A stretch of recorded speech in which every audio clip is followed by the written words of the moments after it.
Wow, out of the gate strong. 90 viewers this morning. Mike Flanagan, Matt Turk here with you. Welcome to the Proprietors Cup Cashers Round. You're watching lanes 23 and 24 today.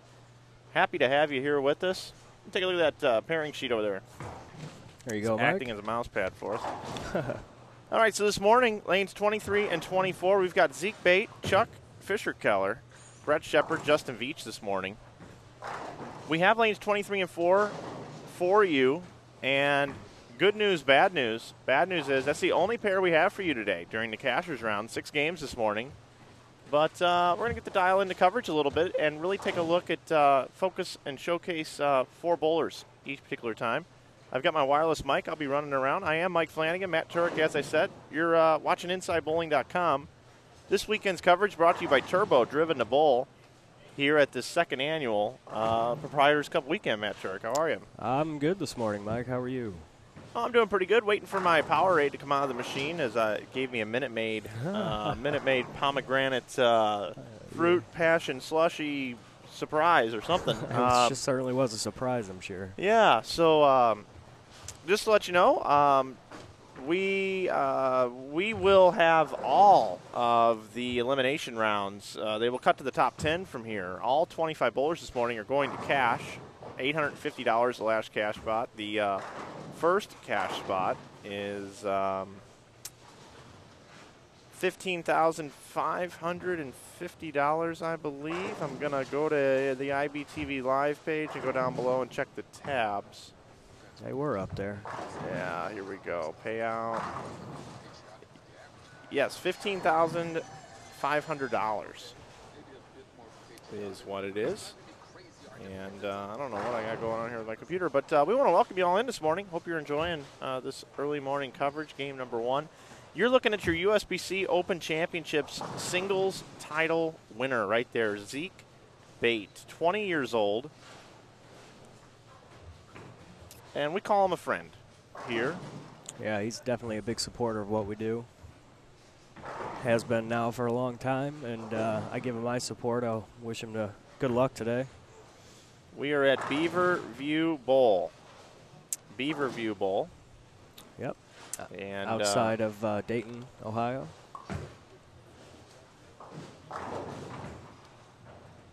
And the battery stash should still be behind this backdrop. Rick, if you don't mind, we're going to need some fresh ones in there. I wore those out yesterday on that backpack. But hopefully you guys enjoyed our coverage yesterday. As it was a long day. We got kind of zany last night. We had a hot tub party in the chat room. Hope you enjoyed that. And Rob Gottschall was mic'd up the last 2 games while he was competing in the tournament. And Rob, being a fan of bowling and enjoying the tournament so much, he actually is here this morning watching. Yeah, that's pretty cool. Cheering on his friends.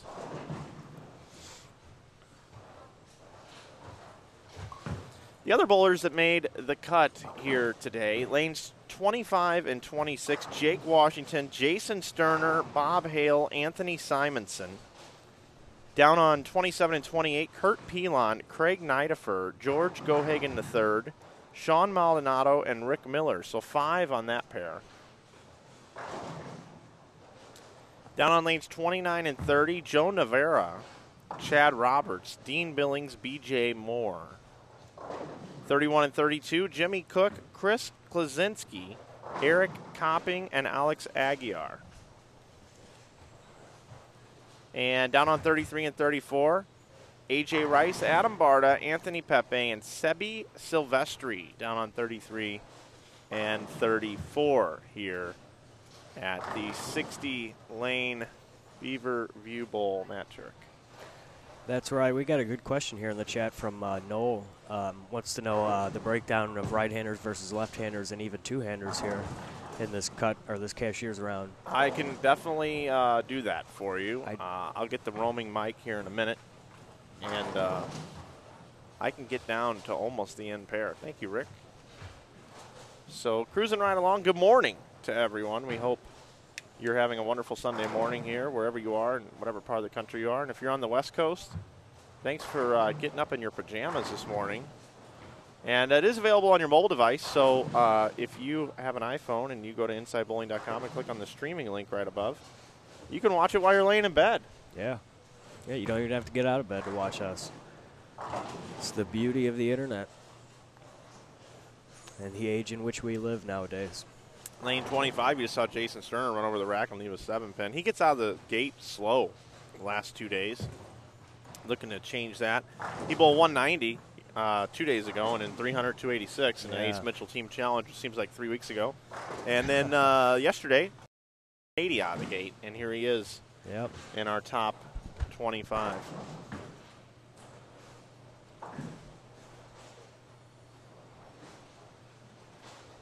Give us a friend request on Facebook. IB Inside Bowling is the name. And also follow us on Twitter, Inside Bowling. Tweet us up in the booth, hashtag Inside Bowling. We'll get that done for you.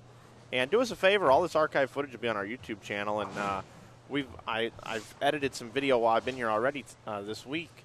And I'll be uploading a lot of stuff next week. So looking forward to getting all the archived information up. We had some great interviews here yesterday, and plan on getting all that stuff up for you. So good morning and welcome into our broadcast. I'm going to get mic'd up here and get out in the field and see what other information I can't bring to you. Sounds good. Well, while Mike's doing that, I'm going to quickly go over here the format of today. 25 bowlers made this elimination round. They're going to bowl 6 games this morning, moving a pair to the right after each game, meaning every bowler will bowl on every pair, and every bowler will come across our featured pair, which means that you guys at home will get to see each bowler at some point this morning before they cut. After they bowl their 6 games, which pins do carry over, they will get cut to the top 10. The ultimate eliminator, as it is called here. They will be 2-game total pin matches, I believe. I'm not positive if pins will carry over into that yet, but we'll let you know they do not. I've just been told. So they bowl 1 game on 1 pair, then move pairs, bowl another game, and then the lowest 2 bowlers get cut. Remain will be 8. They'll do the same thing, bowl 1 game on 1 pair, 1 game on another, then the lowest 2 will get cut again, and they'll do that again until there are 4 bowlers left. Once there are 4 bowlers left, it'll be a 1-game match where the low bowler gets eliminated. Once there's 3, same thing, low bowler gets out. And then there's 2 left where they will be bowling for $15,500 in our championship match this afternoon.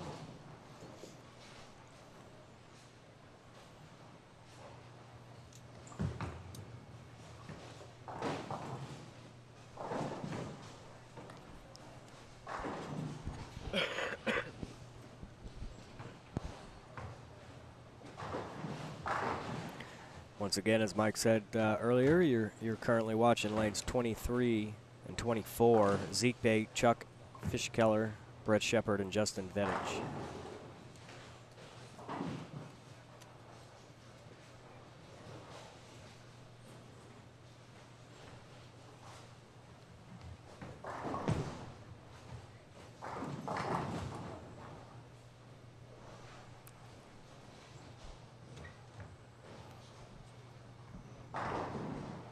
Okay, Mike Flanagan here with you.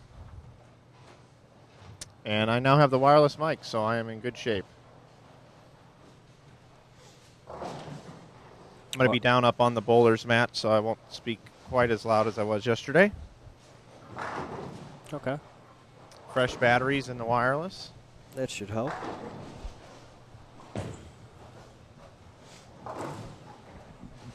Got a couple of possible 290 games here. Looks like Zeke is not one of them. Brett Shepard is, though. And he's going to be up here on lane 23.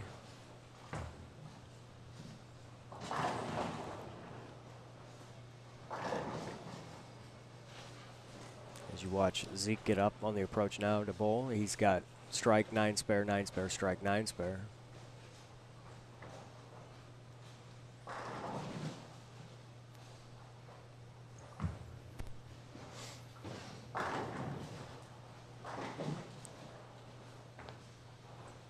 Nice shot by Brett. Correction, Zeke. Brett gives his support.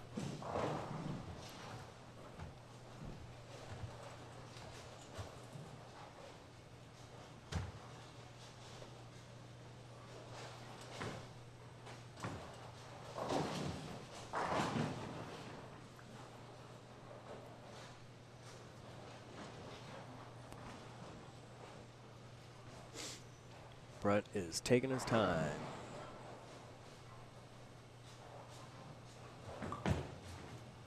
He knows what's at stake. Every game counts. Get a nice look here at Jason Sterner. Up on 25 on the right-hand side of your screen. He's getting ready to bowl right now. There he is. Making a nice shot. Jason Sterner is one of the nicest guys in the building. He has had success on the PBA Tour, and it's really a testament to his character. Good things happen to good people, and Jason's one of those guys.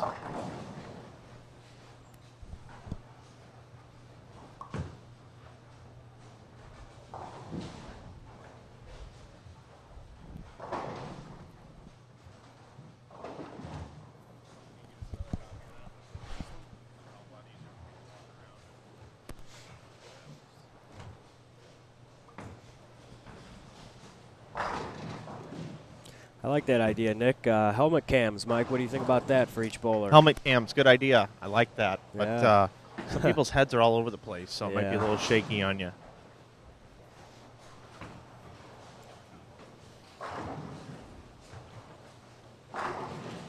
So Jake Washington is at a 290 max score through 6.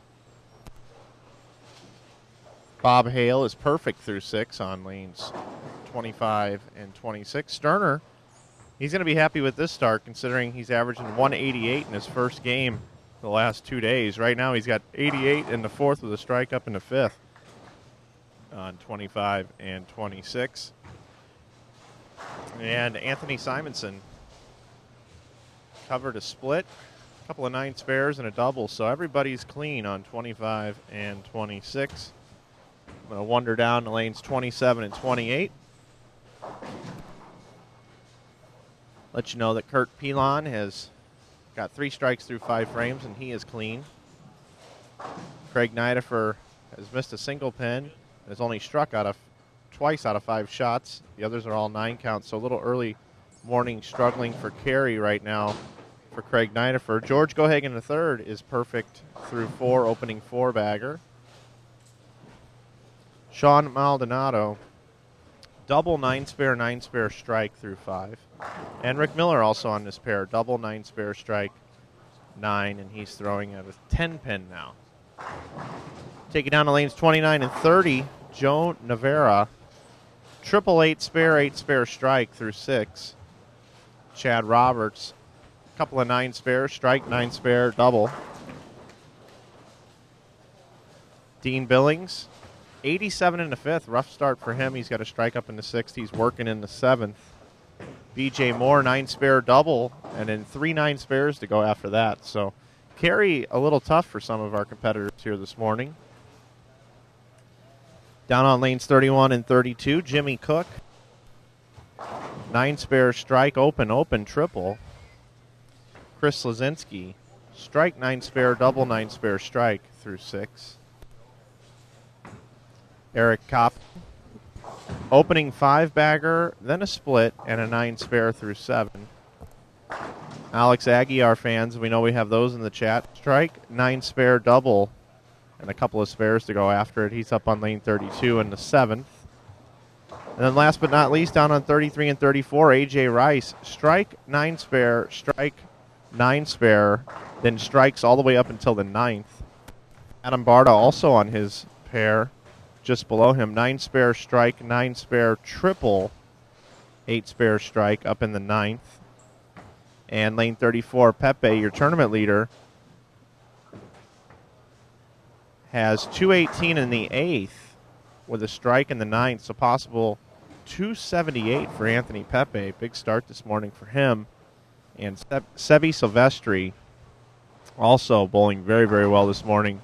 Opened up with the first 6, 9-spare strike. He's up in the 9th, so possible 279 for first and second place guys, Matt Turek. There's a rundown of what's happening with all 25 bowlers. Thanks, Mike. One thing I did notice, there is at least one two-hander I saw down there, and I've seen at least 2 lefties. Looks like 3 now. So there's a little bit. Yeah, of I'm everything. gonna get you that info. Yeah, no, that's fine. I was just.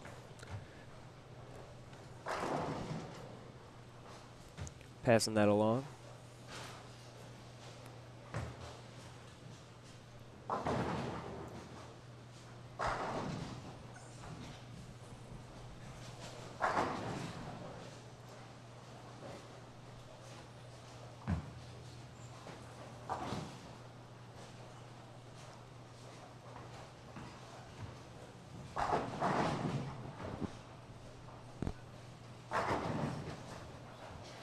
Bob Hale's string comes to an end. First 6 now leaves a 10-pin over on 26.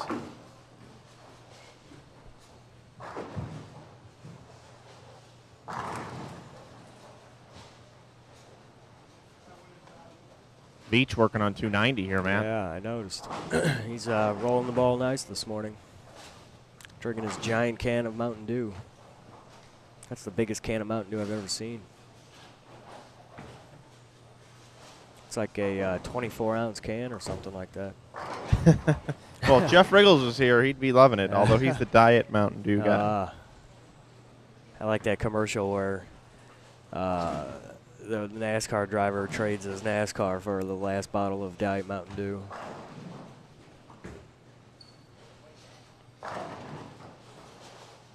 Fans in the chat, you tell me, is Sean Maldonado a two-hander?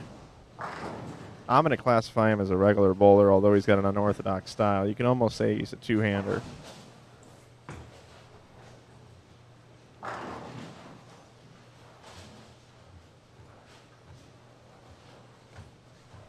So just as we talked about Jason Sterner getting off to slow starts, and I said he was cruising along, he's got 116 in the 6th with a strike now in the 7th. He opened up in the 6th frame. Ouch.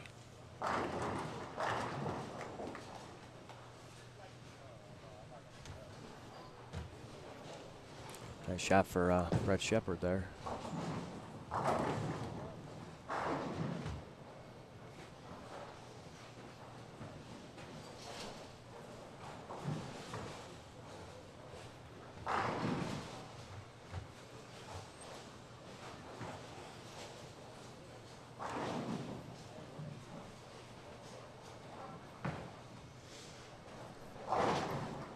Watching Veach here up in the 9th frame, working on 290. Max yeah, score. Justin Veach, yeah. Veach, I'm sorry. I'm going to write that down. Just like Peach Cobbler. We call him Veach Cobbler. Veach. And what did he leave there, 7 or 4? That's a 4, it looks like. Yeah, he left a 4, came in a little high.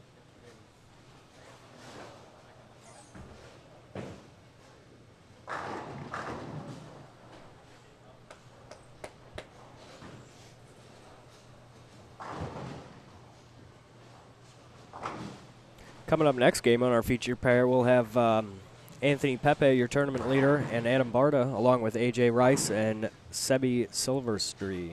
Silvestri.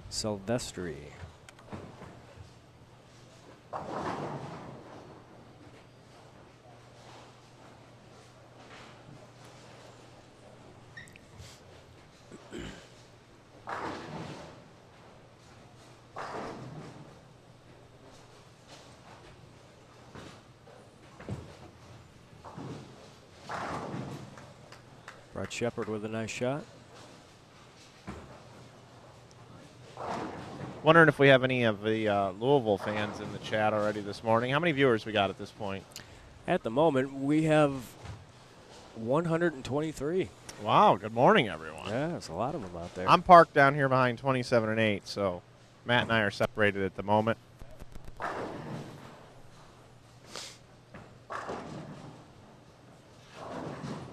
We were not switched at birth. We were just separated this morning. We talked about us being the MTV of online streaming yesterday, and Switched at Birth, I believe, is a show that is on MTV, and I just watched Kurt Pilon just run over the rack over here on 28, just saws an 8-pin. It just stands up and looks at him. There's been a lot of that this weekend.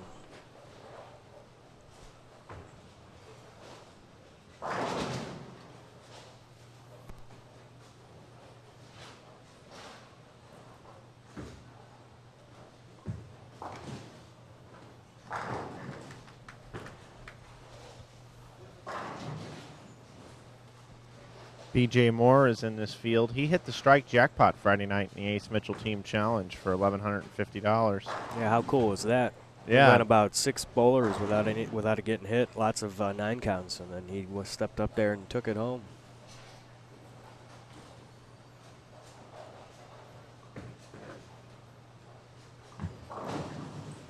Zeke finishing, getting ready to finish out his game.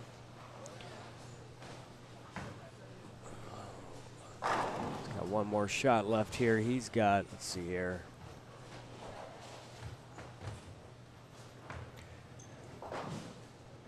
Looks like 2:15 off. So the good news is there's 6 games this morning, and there's 6 pairs, and they move 1 pair to the right after every game. So you're going to get to see every bowler in this field bowl a game. So yep. That's a positive. Yeah, it'll really give you the opportunity to really watch their style too and watch their game. Yeah, and when this featured leading pair comes down, A.J. Rice, the left-handed two-hander, Adam Barta, the righty, Anthony Pepe, the lefty, and Sebby Silvestri, who I'm going to get my first look at looking at Sebby Bowl. Looking forward to analyzing his game a little bit here coming up in the next game, game number 2. Yep, I'm looking forward to it also, to watch tournament leader going in this morning, Anthony Pepe.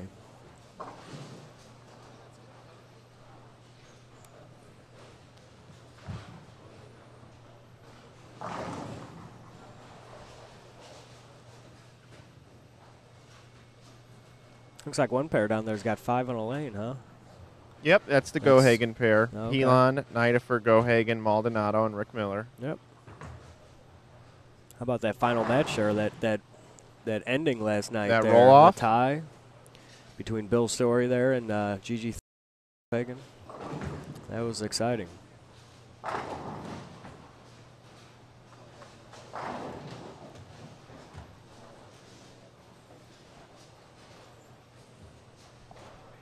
Yeah, you would have almost thought it was a title match or something. Yeah. Hey, I got a player interview here real quick. Adam Barta, good morning. Oh, hi, buddy. How are you? I'm doing pretty good. What'd you start out with this morning? 237, and actually I'm the only lefty on the pair. So that could be a really good thing or a bad thing, but I'm going to say it's going to be a good thing. So first game, there was a 279, a 275, and I had 237, and then AJ had 224, but a lot of good players. I mean, I think all the top 25 here is very strong, so never let your guard down here, boy. Now, did you realize you just said you were the only lefty on the pair? Yes, I am the only lefty. There's 3 lefties. I'm the only right-handed one, so I will consider myself the only lefty on the pair. I wanted you to explain that just so everybody would understand. So we've only got 1 pair this morning, so all your fans in the chat right now, they're going to get to watch you on this next game, and then that'll be it until later on. Better make the most of it, right? Hopefully I don't let you guys down. I'm going to try and keep up with the pace here with these striking machines, but we'll see what happens. Now, have you had a chance to analyze the numbers this morning and kind of look and see what the top 10 looks like as opposed to the top 25? And could you let everybody kind of know how you read that? How I read it is you got to be in the top 10. I mean, all the numbers are bunched up, and one bad game, which looks like 2-0 or 2-10 is not a good game right now. That can catapult you to the bottom, not the top. So you just got to make the most of every shot, make all your spares, and try and get out of here, make the top 10. All drops after that. Adam, last night you had a fun little bet with Rob Gottschall. We watched you during that last game of qualifying, and you got off to a really bad start and you bailed out 238. Talk about how you have to be mentally sound to be able to do something like that. Well, bowling Rob was a lot of fun. I mean, I had a couple lucky breaks in the game, but I mean that's the attitude that I've developed over the last couple years with bowling is you never say die. You never know what can happen. I mean, there is no defense in bowling. There's only offense, and just got to make the most of every shot. And I struck out the last 7 or 8 for 230, and he owes me lunch and dinner, which is probably the last thing that I need, but I'll take it anyway, and we'll see what happens. Well, that was, one hell of a bailout game. I mean, halfway through the game, we thought for sure, you were staring at 170, 180 maybe, and to shoot 238 was really quite a feat, man. It was enjoyable to watch that, and Yeah, you train wrecked, Rob Gottschall, who is back here playing solitaire this morning with your brother Pete. Pete? You mean Donald Trump?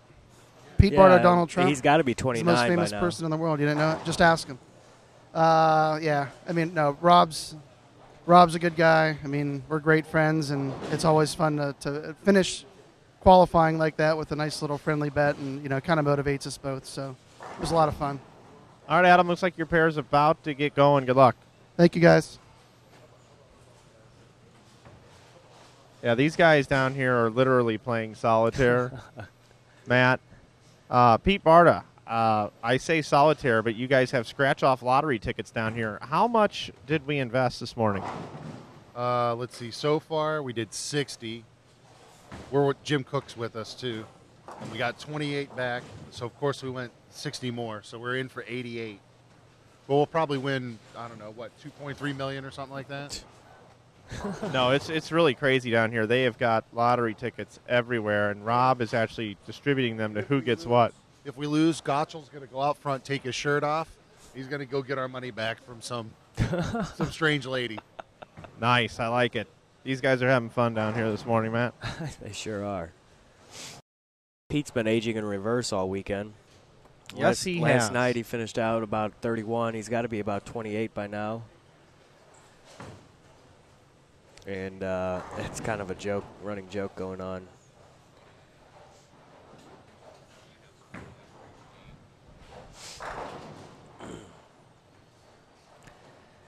So while the scoreboard switches here into game number 2, we'll be watching our tournament leader unofficially, so we don't have score updates yet. Anthony Pepe will be on this pair, along with, as you saw it in the player interview, Adam Barta, AJ Rice, and Sebby Silvestri. Did I say that right? Here's a good look at Pete, Adam, and Rob. And Zeke also coming down to get in on the scratch-off action. I see a big pile of scratch-offs there. Yeah, let me let you see. We're not talking just normal amount of scratch-offs here, guys. Look at this. And here's another pile over here. That's a ton of scratch-offs. I have a word for that. Okay, he has a word for it. There's a word that describes it. It's called a problem. 1888 bets off. This right? is a problem down here. They are everywhere down here with these.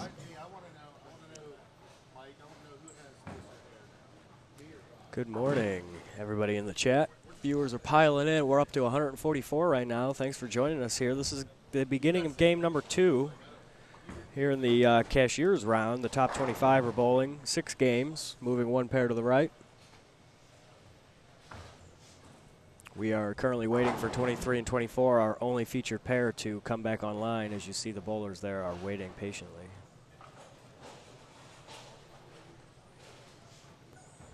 No Pooh Dolphin, no beer this morning for those guys.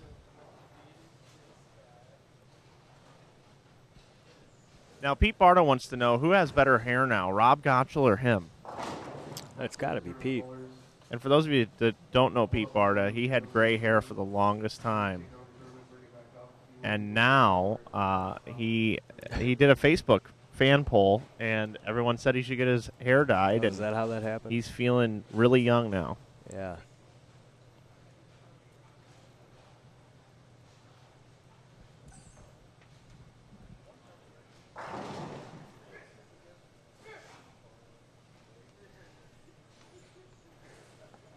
So I'm back in the booth now. I'll get back out and roam around here in just a few.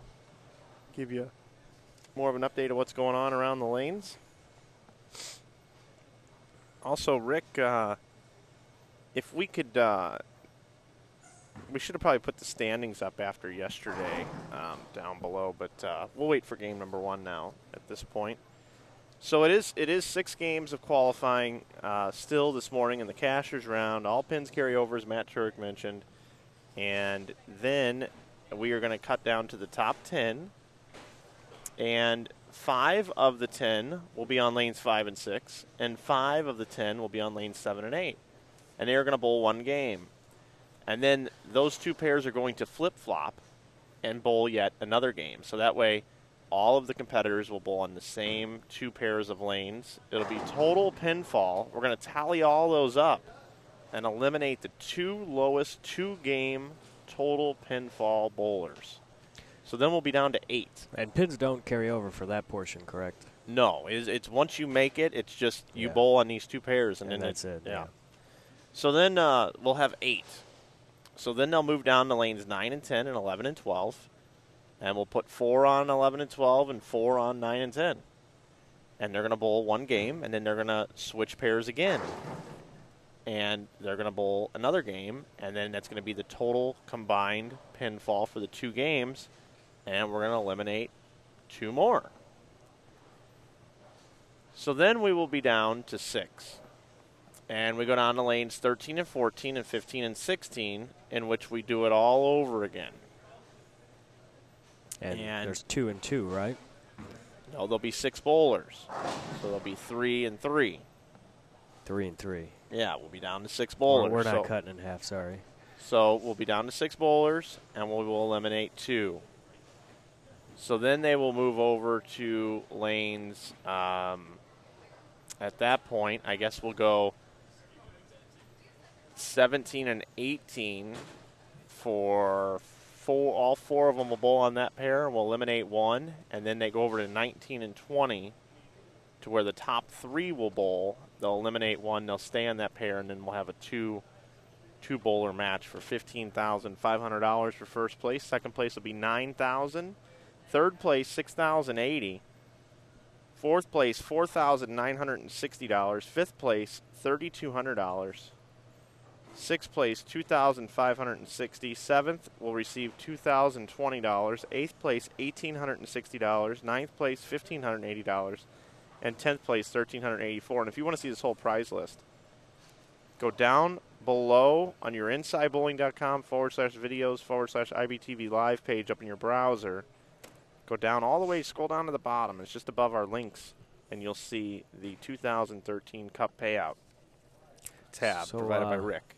What's going on out here? Oh, they made an announcement that they were going to, with these lanes moving around and stuff, that they had a little faulty deal, and they're just waiting to get going. Sometimes technology is great, having the names already put in and everything, but I believe my choice would have been this morning just to do the A, B, C, and D and just move pairs, because sometimes when you're relying on scoring systems to do all the moving for you, we've seen that it hasn't worked out all that well.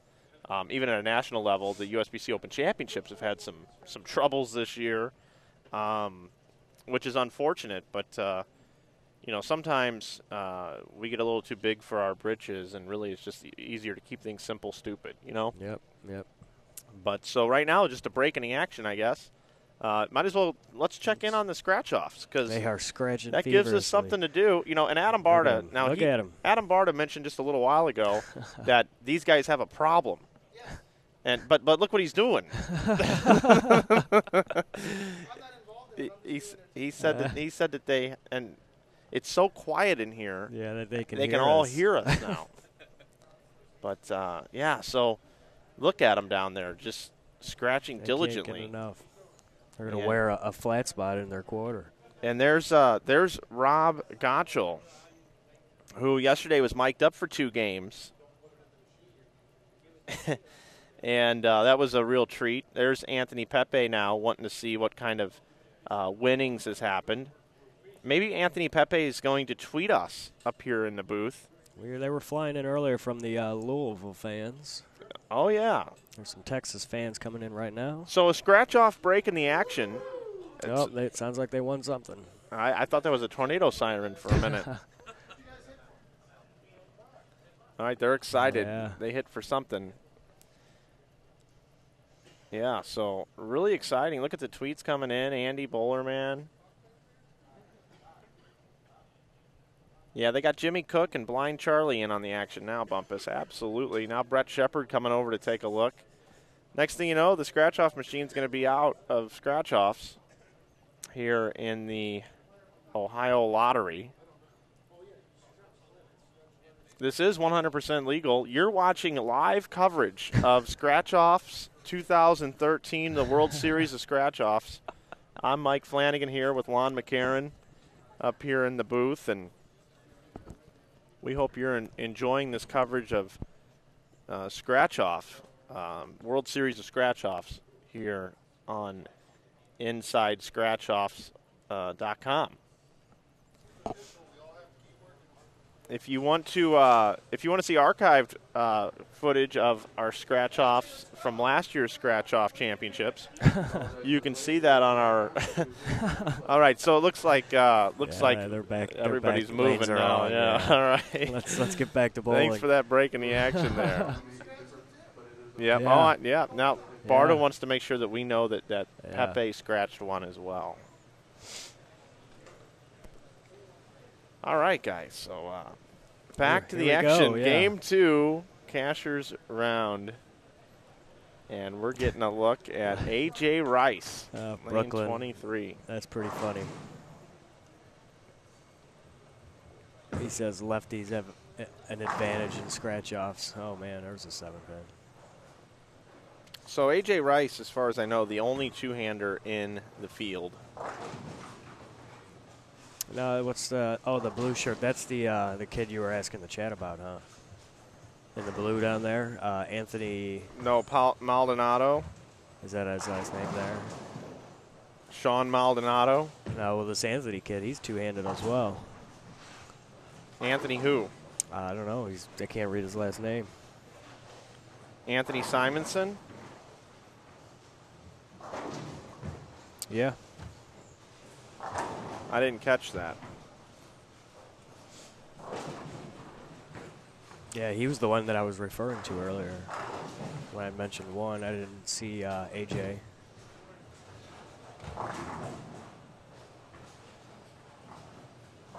There's Barta tripping out more and more pins. He's wasting his luck on bowling, and he should be using it on a scratch-off competition down there.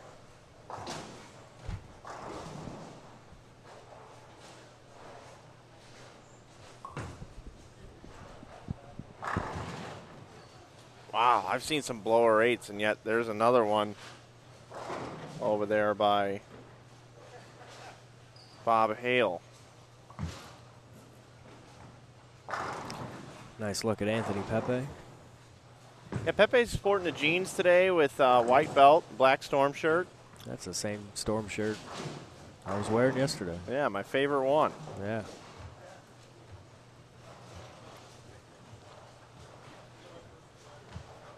We got some great bowling balls coming out here this week at Storm.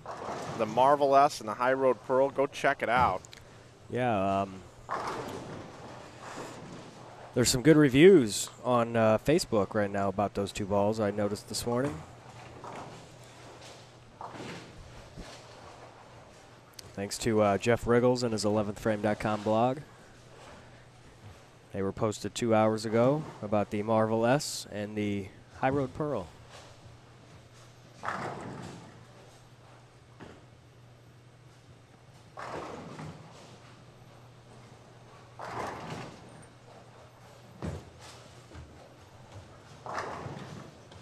Barta goes high twice. 3-pin combos twice on this pair. So it looks like this pair may be hooking a little bit more.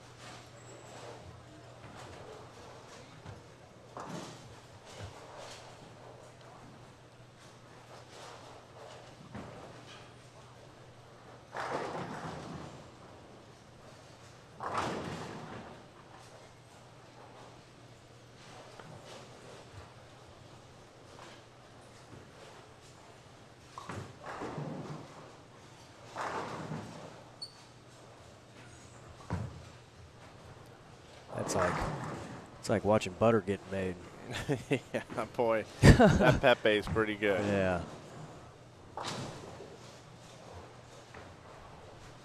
Pepe was the only lefty to make it at the Storm 2013 InsideBowling.com Open. He was the only one. I thought he was going to make TV, but he fell a little short. But just goes to show you Pepe can rise to the occasion on difficult conditions and easy conditions. makes no difference what's out there for that young man. He rises to the occasion on any sort of condition you can put out there. And a lot of times on the tougher conditions, the lefties don't have much success, but Pepe finds a way to always kind of be there. Works at his game a lot harder than most. One of the hardest workers out there. Now here's our look at Sebby Silvestri. This is really my first look at him bowl. I did see him bowl a little bit yesterday. And nice looking ball reaction. And really a nice style. So Silvestri and Pepe lead this event coming into today. A couple of lefties. Adam coming in light that time. Yeah, now Adam leaves a 2-pin. So maybe an over adjustment, but scratching his head, a little surprised by that ball reaction.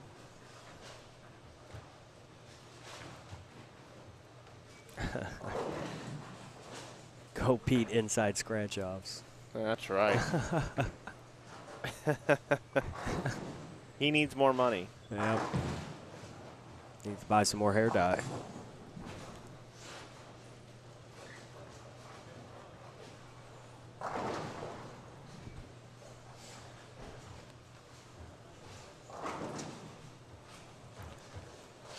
Watching Silk here on 24. Coming in light too.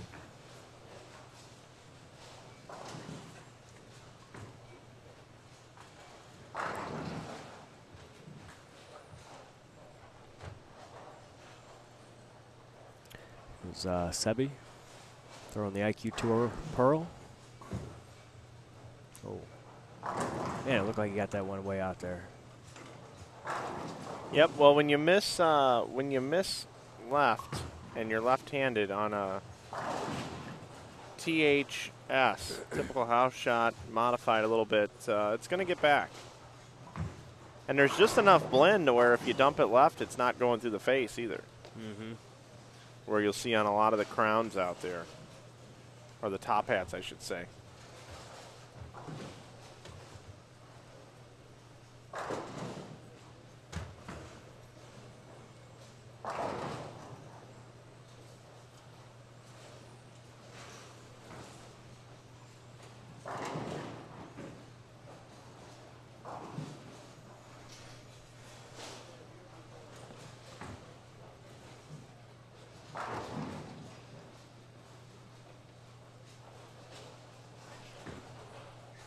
Now we'll look at AJ Rice.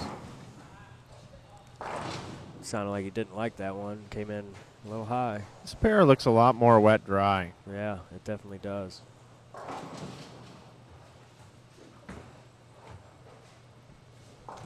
Yep, this looks a lot more wet-dry, and meaning that they get it in, it's light. They get it out, it's high. So.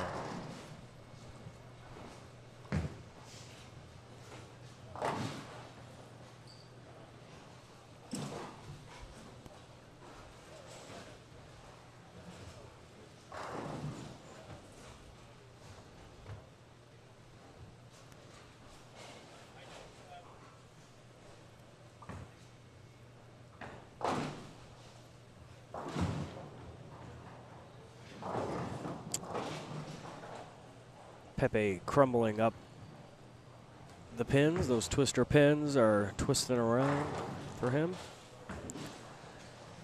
As Adam strikes as well.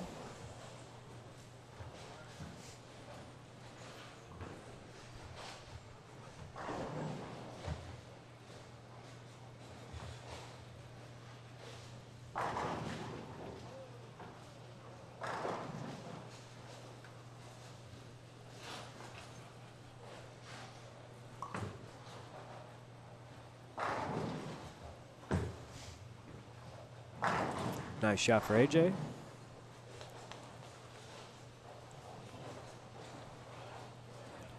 And here's Sebby with the first 4 strikes, looking for 5.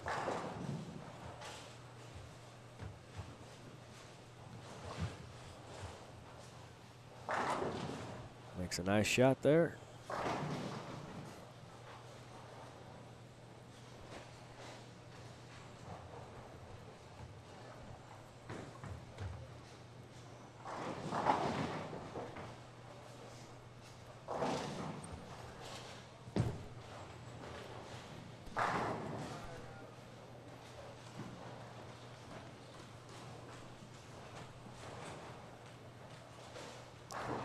That's true, Bull 300.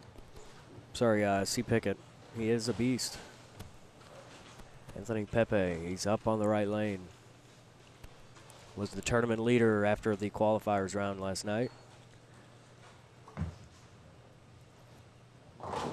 Coming in light on 24 again.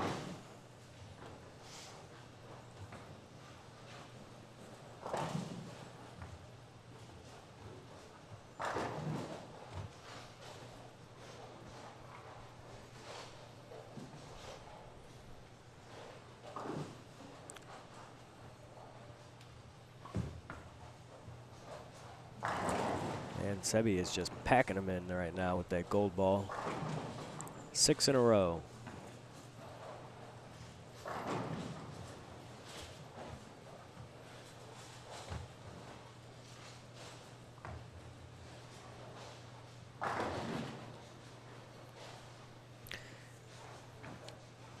And we have a score update. After the first game, I do believe that this is just this round. This is just the Sunday qualifier. These are individual totals. Sebby Silvestri, 279. Anthony Pepe, 275. Jake Washington, 269. Ties Justin Veach, I'm sorry, at 269. Rick Miller, 259. Bob Hale, 255. Brett Shepard, 253. George Gohagen III, 247. Joe Navarra, 245. Eric Copping, 243. Adam Barta, 237. Anthony Simonson, 236. And the list goes on. Low score of the top 25 here with BJ Moore, 194. Other notables down here is Chad Roberts, 224. Kurt Pilon, 215. Zeke Bate, 215. Craig Nodifer, 202.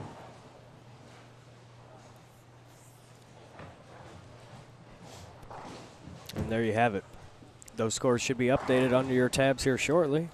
You guys can take a look for yourself. Those are just after the first game this morning. That does not include total pins from yesterday. So that does not necessarily mean that Sebby is leading the tournament at this moment.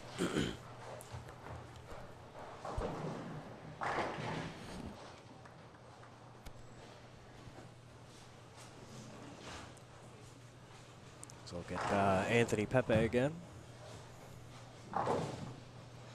Sparing it up.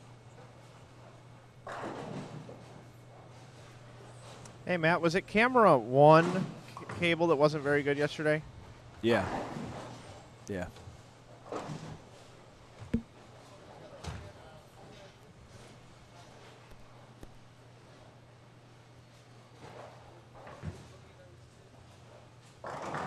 Sebby, another great shot. Man, he's locked in right now.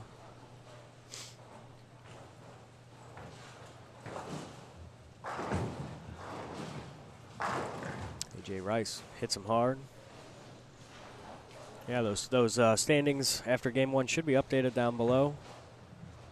Remember, you should be on the InsideBowling.com page, not the live stream page. If you're watching on the live stream page, you're missing out. You can't see the chat. You won't be able to see the tabs that we update or the lane assignments. So make sure you're on InsideBowling.tv. That's where you should watch us. That way you can interact with us. Adam Barta coming in high. He's really having some sort of malfunction there.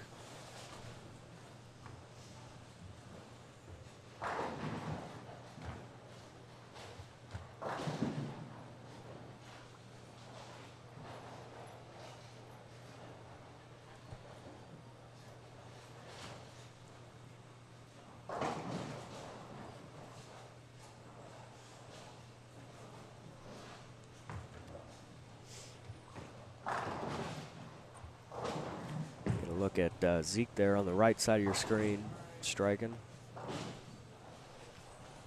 Looks like he's really picked up the pace this game. He's got a turkey to open that game. Zeke does. Then 9 spare in the 4th, and then another turkey through 7. So Zeke's picking it back up as he moved to the right. And then he coming in light and switching him up. He needed that one. That was his bad lane for a little bit. Looks like they switched.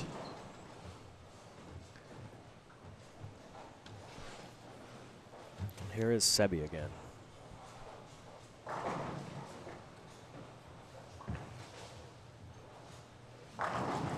Another great shot, 10 back.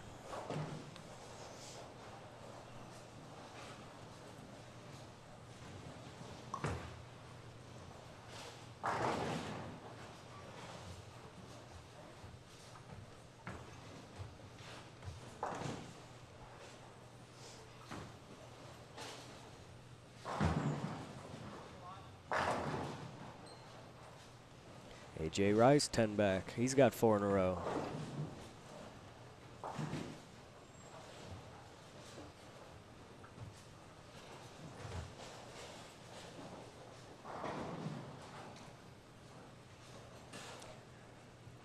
Anthony Pepe up now.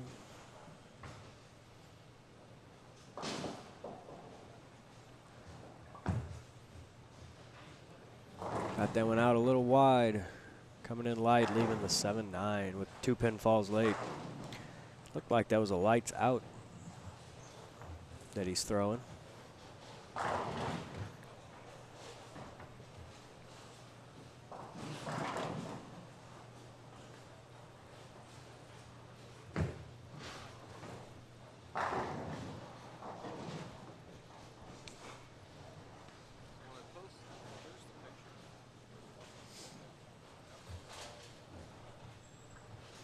See if Anthony can get lucky here. Nope.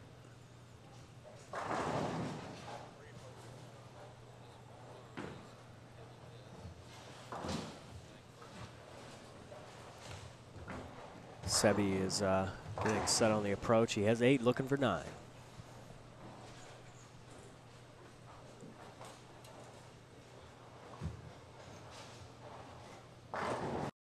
Oh, man.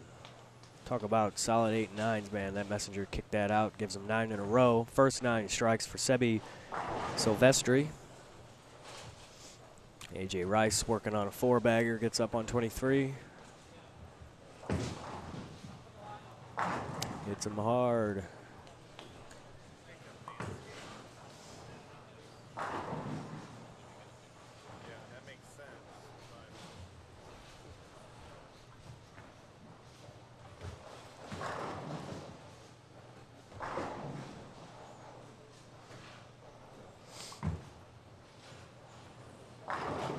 Oh, nice shot for Anthony. Looks like his lanes have switched. He first part of this game, his 24 was giving him some fits.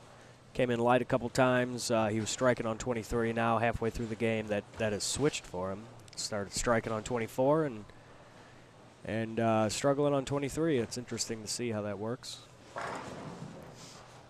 Adam Barta now up. He's got 145 in the 7th, working on a strike as you see Zeke there walking it out. He needed that. He's got 279 working into the 10th on 25 and 6 as Adam strikes. There's also another string on 25 and 6. First 8 strikes. It's hard to see who that's for from this angle.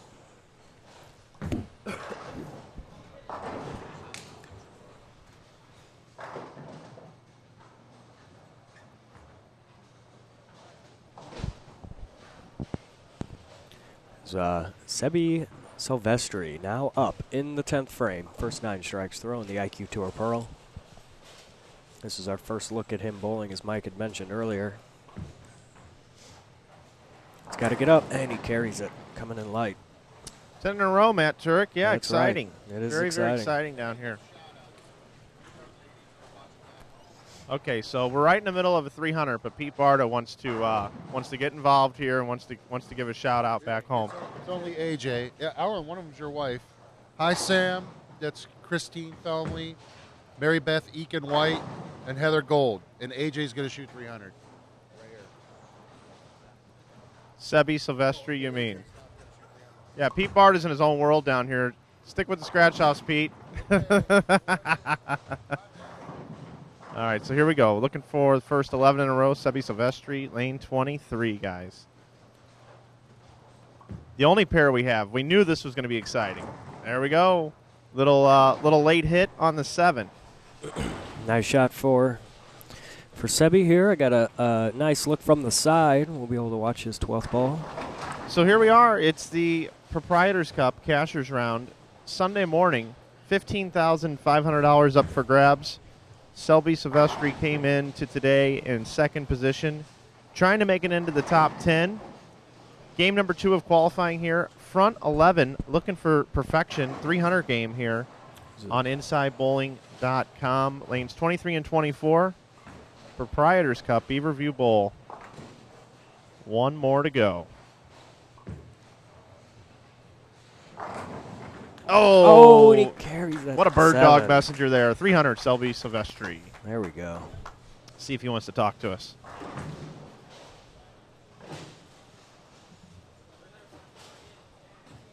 Sebby, got a minute? Sebby Silvestri here. First look at your game. I haven't seen you before. Nice bowling, bud. Thanks, man. Appreciate it. I really don't have much to say. Just going to try and keep bowling good. I didn't know you were from Louisville with these guys here. Wolf's Bowling Supply. Want to give a shout out to some people back home? Give a shout out to Shauna Hill, Austin Hill, Alexa Hill, and my family. That's it. That's all I got. How's that ball working for you today, the Gold IQ? It strikes a lot. It strikes. That's all I can really say. You think you got a chance at 15,000 here today? I'd like to think so. But we're just going to keep bowling and see what happens. All right, man. Good luck to you. Appreciate it. Hey, there you go, bud. Thanks, Mike. Yep, 300. Got another opportunity there to your right. First 10 strikes there for a gentleman there in the Storm jersey. I can't see his name. Justin Veach. Justin Veach, yeah, that's what I thought. I didn't want to make a mistake, though. That's fine. So I'd rather All say right, so nothing. Justin Veach, yeah. Hey, I told you guys yesterday this guy had a lot left in the tank. I'm going to try to, well, it's a little difficult. But Yeah, hey, it is. I'm gonna move this camera. Okay. Take a look from the side here. Anthony Pepe finishing out his game. As Mike shifts the camera around. That's a good look right there. It's good enough.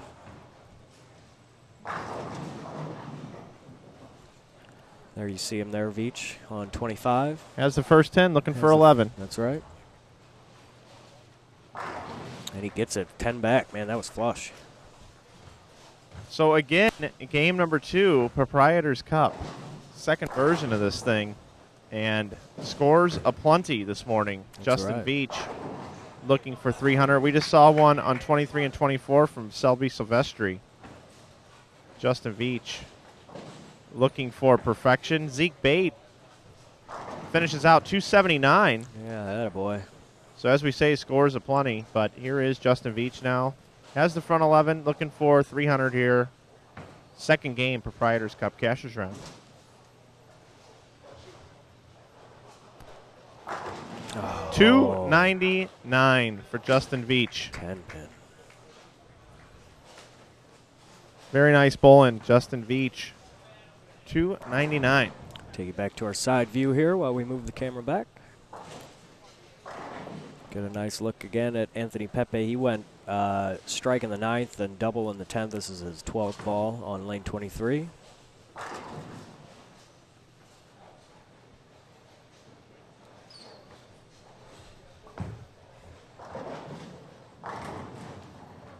And he strikes there.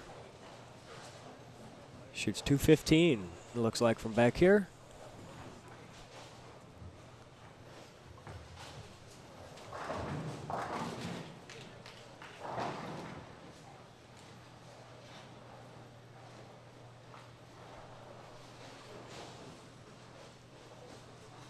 Tweets coming in.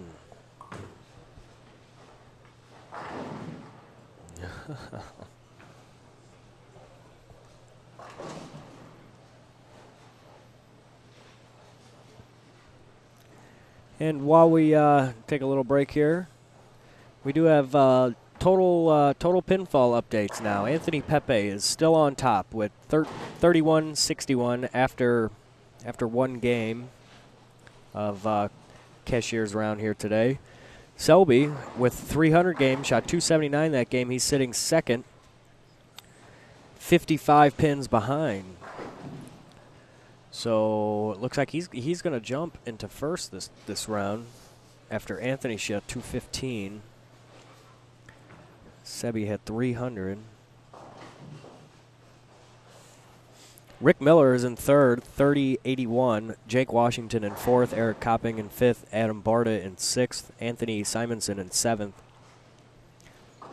Now I'm going to butcher this. Chris Kay in eighth. Justin Veach in ninth. And Dean Billings in 10th. That rounds out the top 10. That looks pretty good, Mike.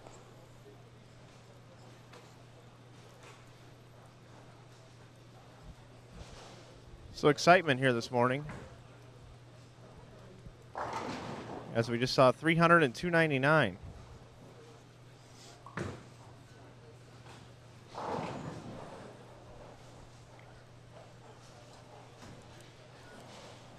Other notables here on the standing sheet. AJ Rice, you just watched on our featured pair, sits 11th.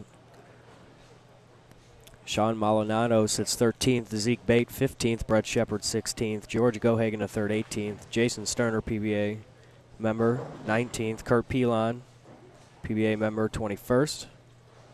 And Craig Nidifer 22nd. Alex Aguiar, which we're going to get a look at this game, 23rd. And rounding out the top 25 is BJ Moore.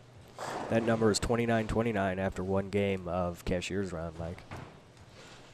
Yeah, hey, Matt, I'm going to ask you to do some side work for me, I think. I think I'm going to fill some time up in here. Okay. Maybe grab a guest as well. We got to get set up for these finals here today, and it looks like we're going to need to pull all of the tape up. Okay. So we'll step away from the Yeah. action here for just a second, and we'll be back with you here with game number 3 coming up here from Beaver View.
So you're watching game number 3 here, Proprietor's Cup.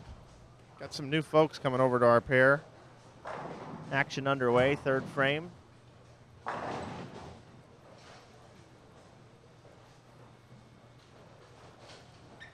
Getting a look at Jimmy Cook, Chris Klaczynski, Eric Copping, and Alex Aguiar.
Scores aplenty here this morning. Mike Flanagan here with you, flying solo at the moment, while we get set for our rotating moving of pairs. Our creative headache nightmare that we encounter here at the Proprietor's Cup.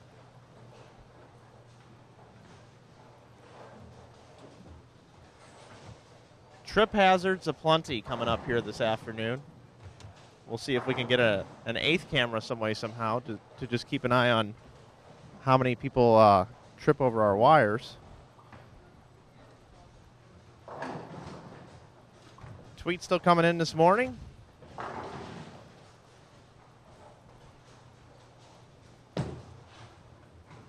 Some George Gohagen fans for sure.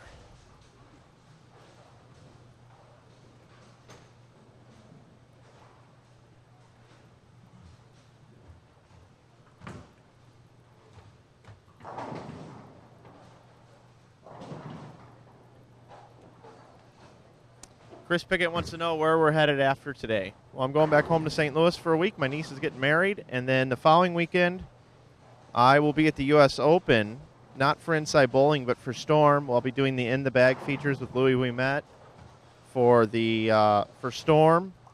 And also, if you're going to those to the TV show, definitely want to see me. I'll have some T-shirt goodies, some new T-shirts coming out from Rotogrip and Storm. And then the following weekend, I'll be at the Lucy Bonneau Doubles, Donna Connors event down in Houston, Texas. Got to get my my cowboy hat, my cowboy boots ready for that one. And then after that, I'll be off to Utah to move. And then we are scheduled to go cover the Underground Bowling Association up in New York in mid-August. But depending on internet connection at Carolier, we may or may not be streaming that event. So we will have to keep you posted on that one. And then, of course, in September, we'll be at the Jeff Carter Mary Tubner Classic Team Tournament. So still a lot of live online coverage coming up. And then don't forget, at the end of the year, the Holiday Doubles back home at Cahokia, Illinois. We will be covering that one as well. So thanks for the question, Chris Pickett.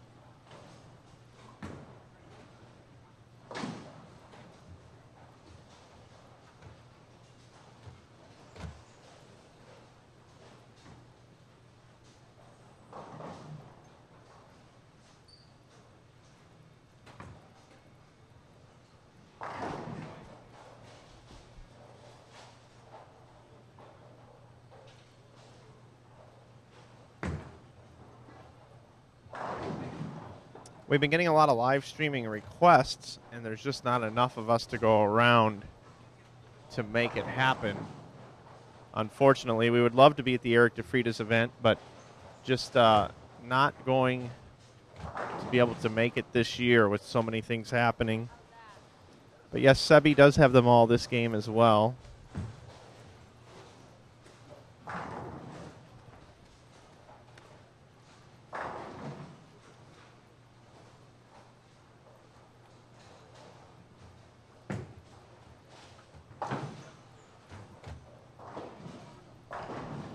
So Sebby Silvestri opened up 279, 300, and has the first 4 beginning game number 3 of the Cashers round. So we'll keep an eye on Sebby. He's on 25 and 6, just outside of our camera range. But a possible, if he were to go sheet, that'd be 879 this morning. And I really don't see him stopping anytime soon.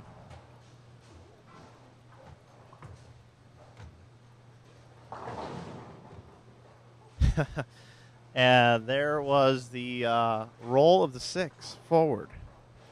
Sebby Silvestri on fire here this morning.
Rick's Fan Club wants to know if we are streaming the Fusion Realtors.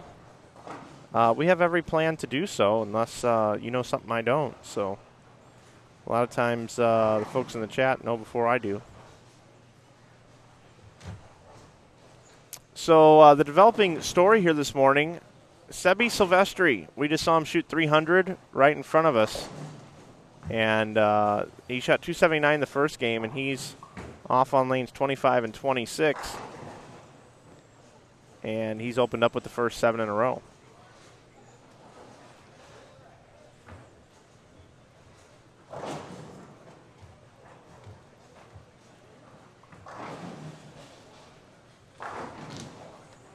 And that's his ball going down lane 26. Make that 8 in a row, Sebby Silvestri.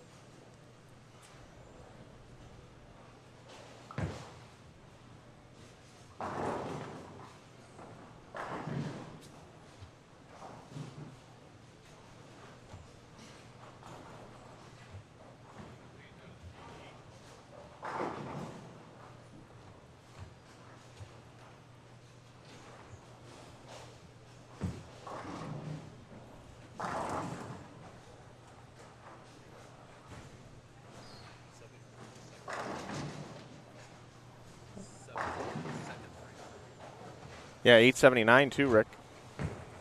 Yeah, Rick just came down, let me know. Sebby's looking for another 300 as we've been covering here this morning.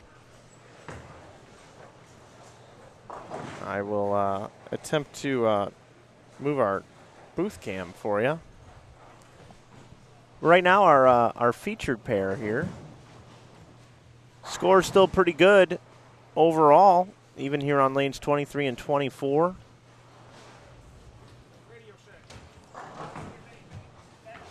Jimmy Cook still has 226 left. Chris Klaczynski, 246 possible max score. Eric Copping has 257 left. And nice strike right there by Mr. Copping. And Alex Aguiar, 227 max score left here on lanes 23 and 24.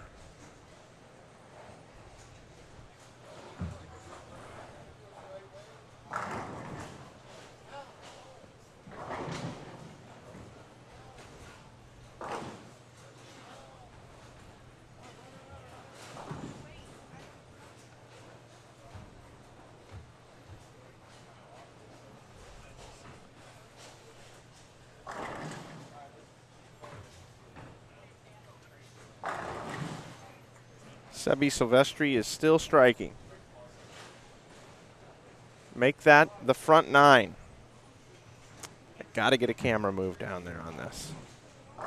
Possible 879 here this morning. Mike Flanagan, I'll be right back.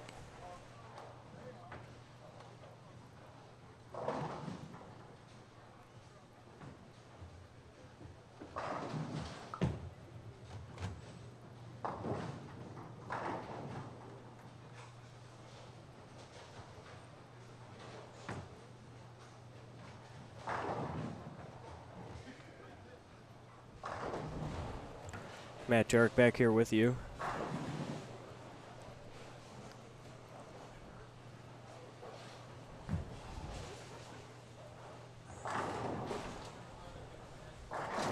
Mike is out on assignment right now, taking care of this exciting action that's happening here on 25 and 6.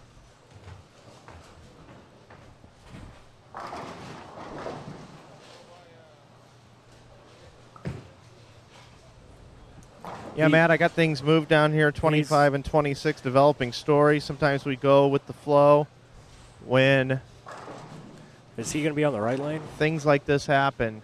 Yep, he will be up on lane 26. How's my camera look? You might want to move it to the right some more. That's why I wanted to catch it before you walked all the way back. Can't see the approach or his lineup.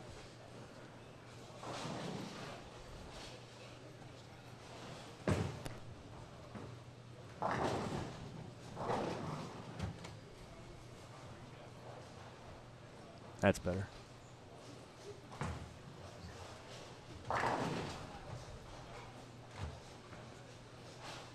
So, yeah. Developing story. Yeah, Matt, right here. Pretty exciting stuff here.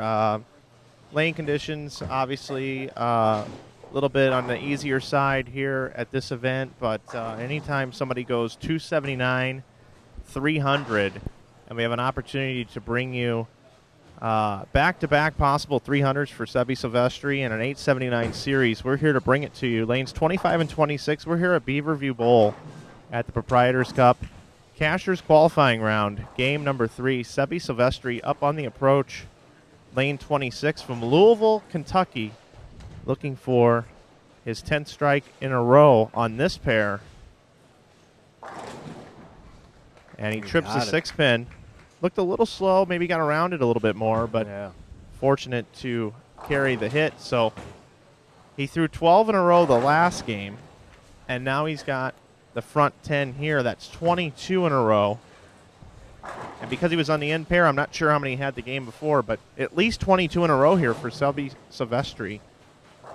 Once again from Louisville, Kentucky, and Brett Shepard, his good friend, on a pair just to the right of him, watching this unfold. He's paired up today with Adam Barta. Throwing the IQ Tour Pearl. A.J. Rice and Anthony Pepe.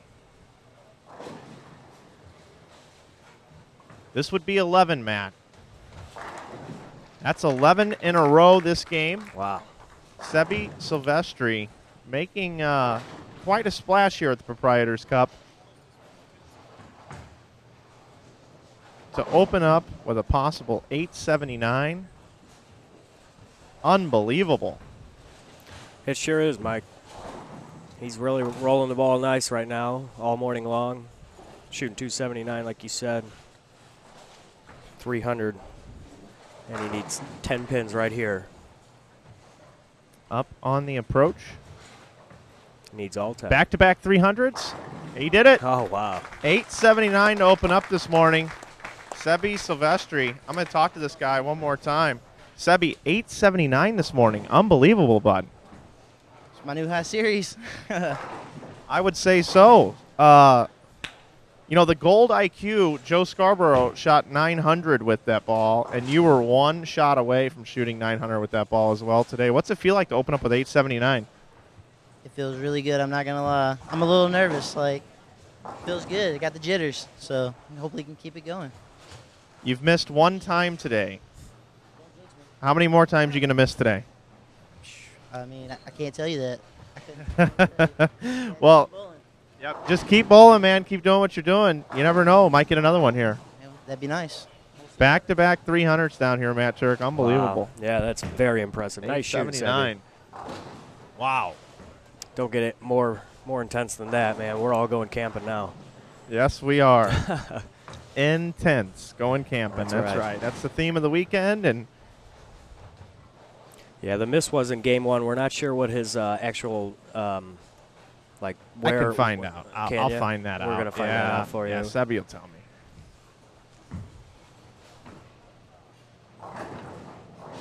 Hey, thanks, JVH. I appreciate that. He had the last 5 the first game. All right. So he's got 29 in a row right now. Very impressive. 29 in a row.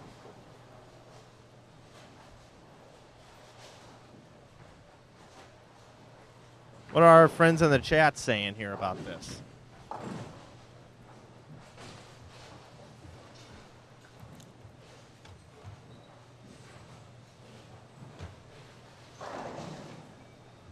You guys in the chat this morning are cracking me up. This tournament is growing, you guys. It's growing. But yes, this morning, scores. We're seeing them shot here this morning. Now, Adam Barta quietly shoots 230 the first game, 237, I think, and then 235, and then 218 this game. And really isn't even worth mentioning compared to the other things that are happening No, here. not at all. You know, there's a good question here in the chat. What's the house record here? Yeah, I don't know. Is it 900? Yeah, okay, it's 900, according to the tournament office.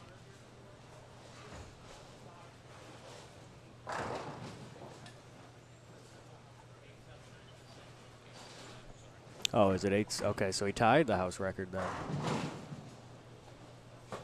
Well, Wayne says there has not been a 900 here. Okay.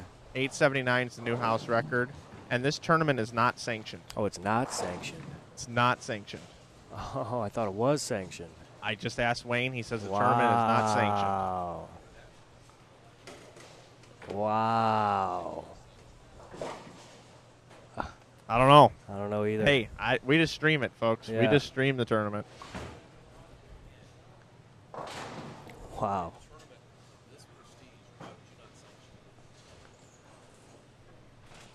Yeah. So anyhow, we continue on with our That coverage makes me here speechless. today. I mean, who's this JVHS 619 guy? I have no idea. Somebody you know, obviously. I couldn't tell you. You don't seem to like me. But as of this moment, standings are updated after game number 2 here in the Cashier's round.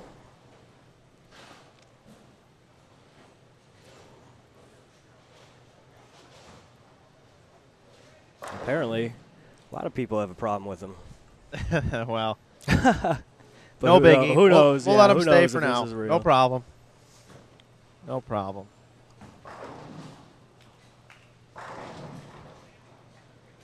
I'm going to put our map back here.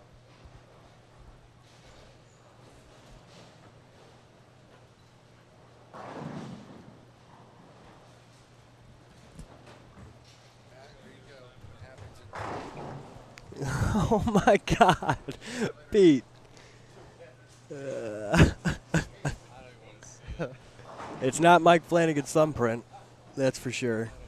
So the other night, Friday night, we had a pretty exciting broadcast where Adam Barta was talking to Lori Mraz about tattoos.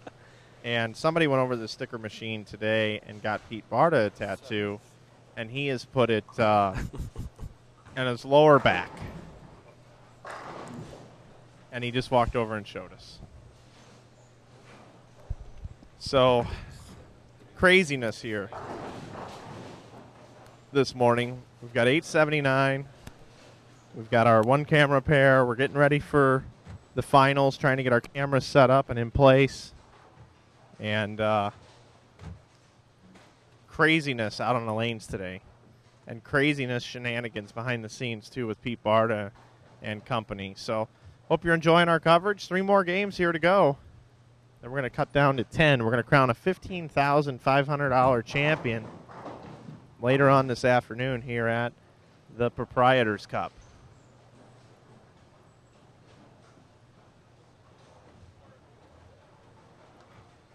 So I'll try to get our camera set back up here for you. Get back in the swing of things here.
All right, back over to 23 and 24 here at the Proprietors Cup. Game number 4, Cashers round.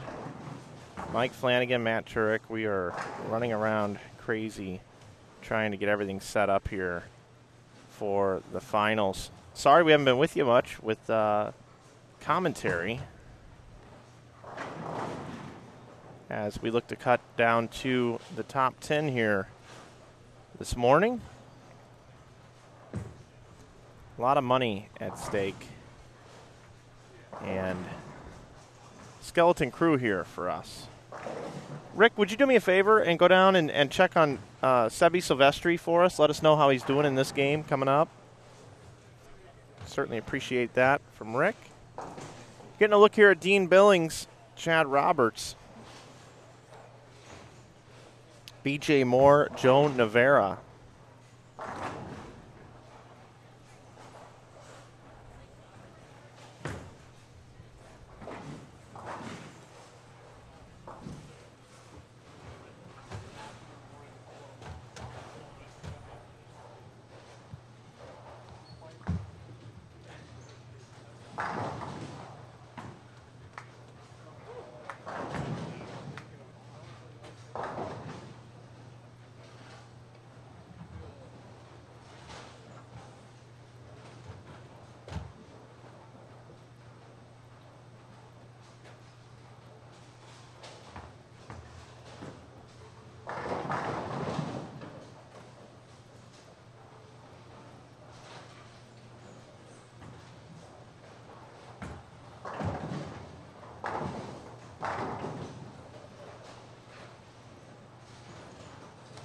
Alan Finley stopping by, saying goodbye, getting ready to head out of town.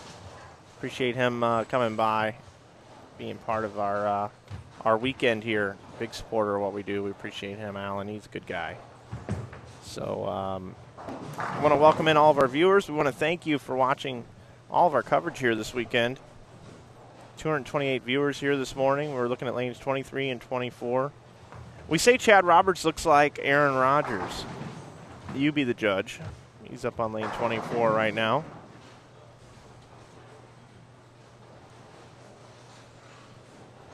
And Sebby Silvestri started with 9 spare in his 4th game. So that's the 2nd spare he had to attempt today in the 4th game.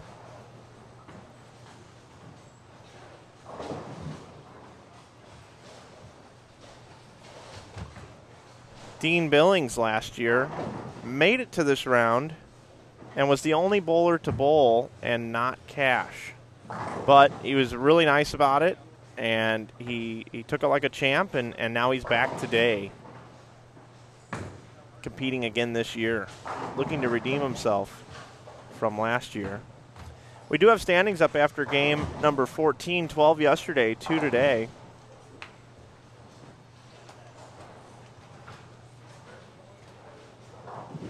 And it was Sebby Silvestri leading at 34-16, 40 pins behind him, Anthony Pepe, Justin Veach 3rd, Eric Copping 4th, Chris Klaczynski 5th, 6th Jake Washington, 7th Adam Barta, 8th Rick Miller, 9th AJ Rice, 10th Jimmy Cook. So that was after 2 games this morning. We're in game number 4 now, and 3289 is the number to make it into the top 10.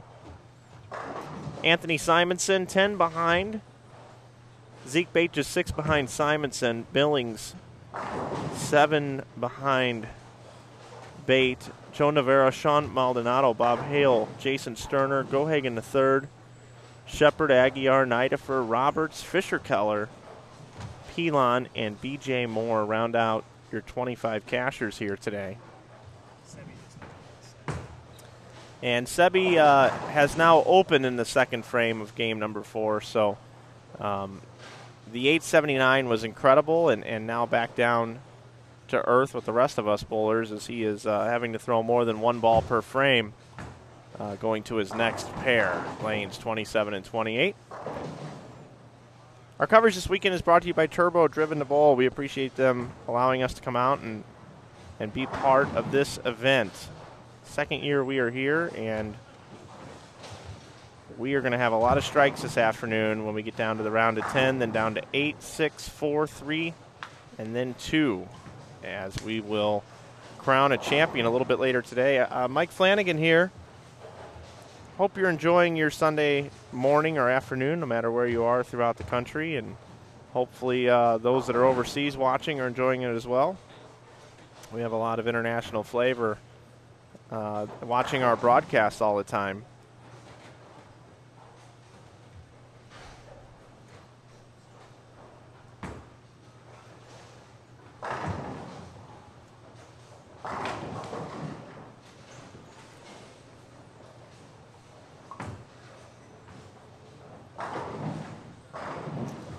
People are wanting to know when I will have the videos up from this week, and I still have to archive some Bowl Expo stuff and True Amateur Tournament stuff and Amateur Bowlers Tour stuff and Ace Mitchell Team Challenge stuff and Proprietors Cup stuff. So I'm going to be busy.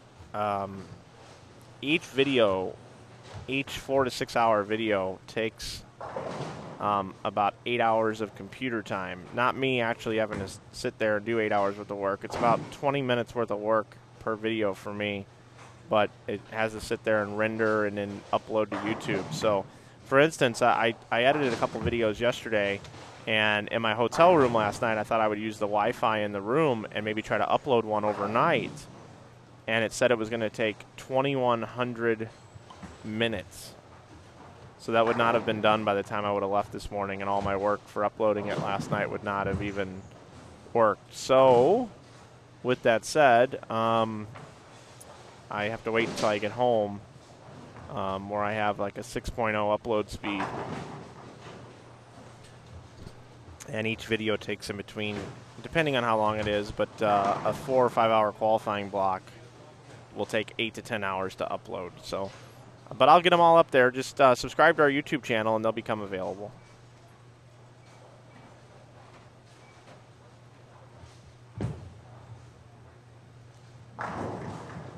The U.S. Open will be live streamed on Extra Frame. Mike J. Laneside, Jason Thomas, the bowling guy, and I believe Jeff Goodger will probably be there as well.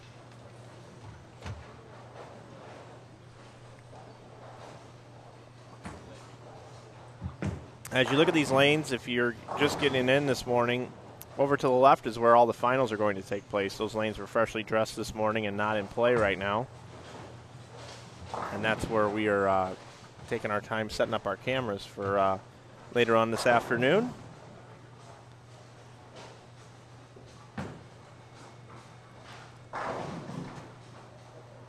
Dean Billings, first 6 in a row. Be up on lane 24 here. Dean's one of the good guys out here.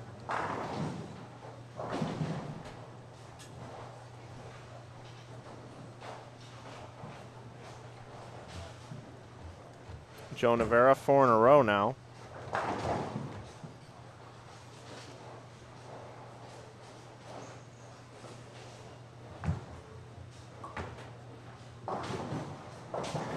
And Billings, looks like me might have missed that one a little bit at the bottom. Leaves the 1, 2, 4, 6, 10.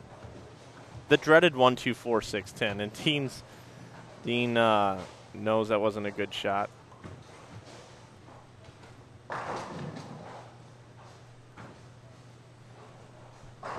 Billings was just on the outside looking in through 14 games, 2 games today. Chad Roberts was in 22nd.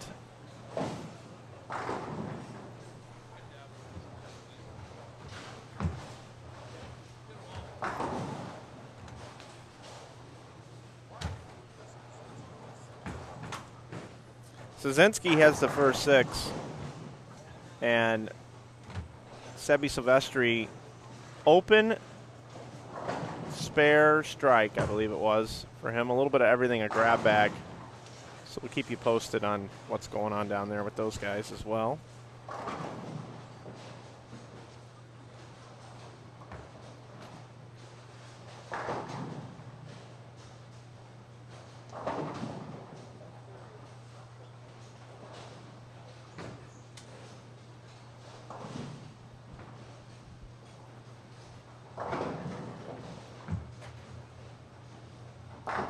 I'm going to go for a walk, leave the booth for a moment. Get you up to par on what's going on with some of these other pairs.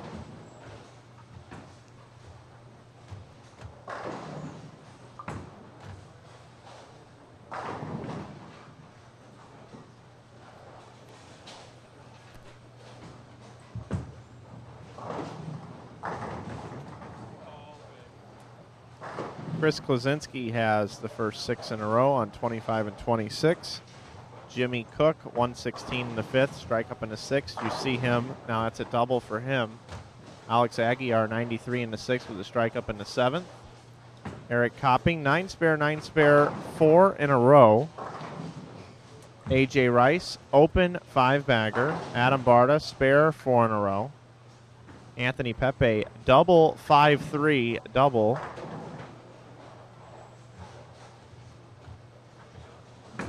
Sebby Silvestri, 9 spare, 9 whiff, hambone.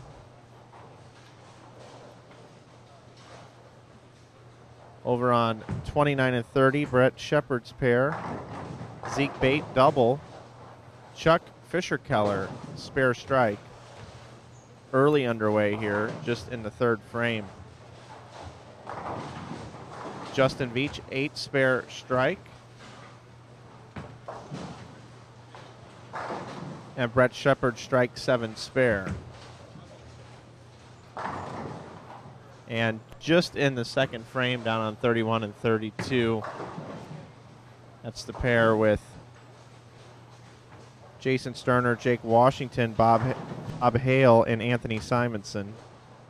Down on 33 and 34, Sean Maldonado, Rick Miller, Kurt Pilon, Craig Nidifer, George Gohagen III. Very early underway in this 4th game.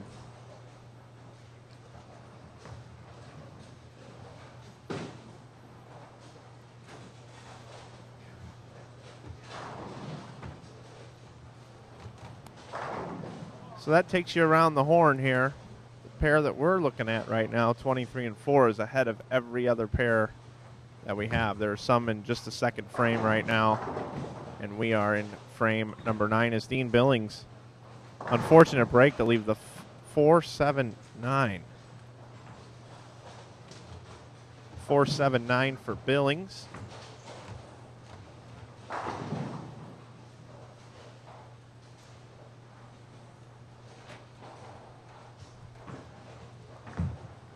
And I'll let you watch the end of this game, number 4 on lanes 23 and 24. I'll be back here in just a moment.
So Sebby Silvestri down there, it's reported that he now has 8 in a row after going 9 spare, 9 whiff to start the game. He's rattled off 8 in a row, so back to his striking ways.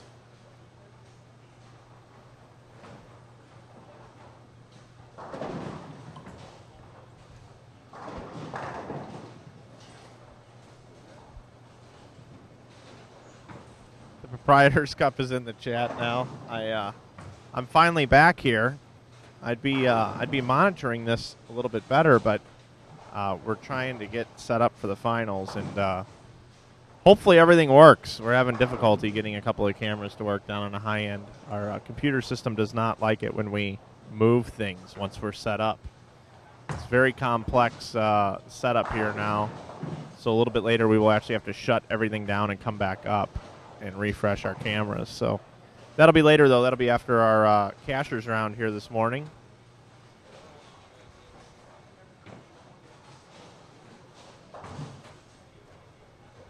Next year, Billy, we're going to have to figure out a way to have these guys run the lanes again instead of running them in the morning and taking the day off. Even if I have to learn how to run the lane machine myself, it'd be a lot easier for me to run 8 to 10 lanes than it would be to redo all the cameras.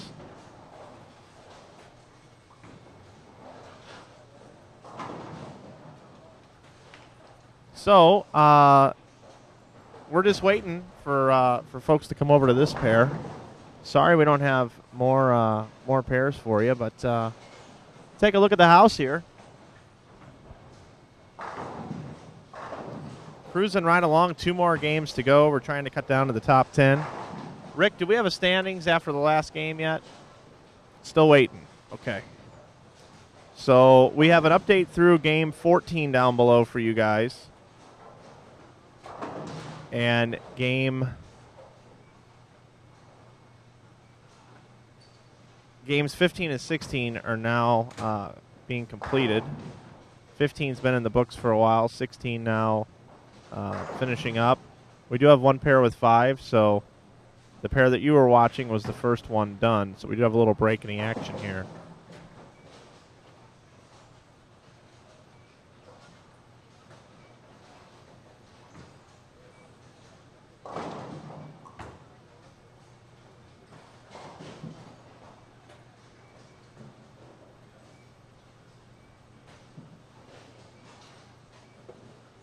All right, I do have standings now in my hand after game 15.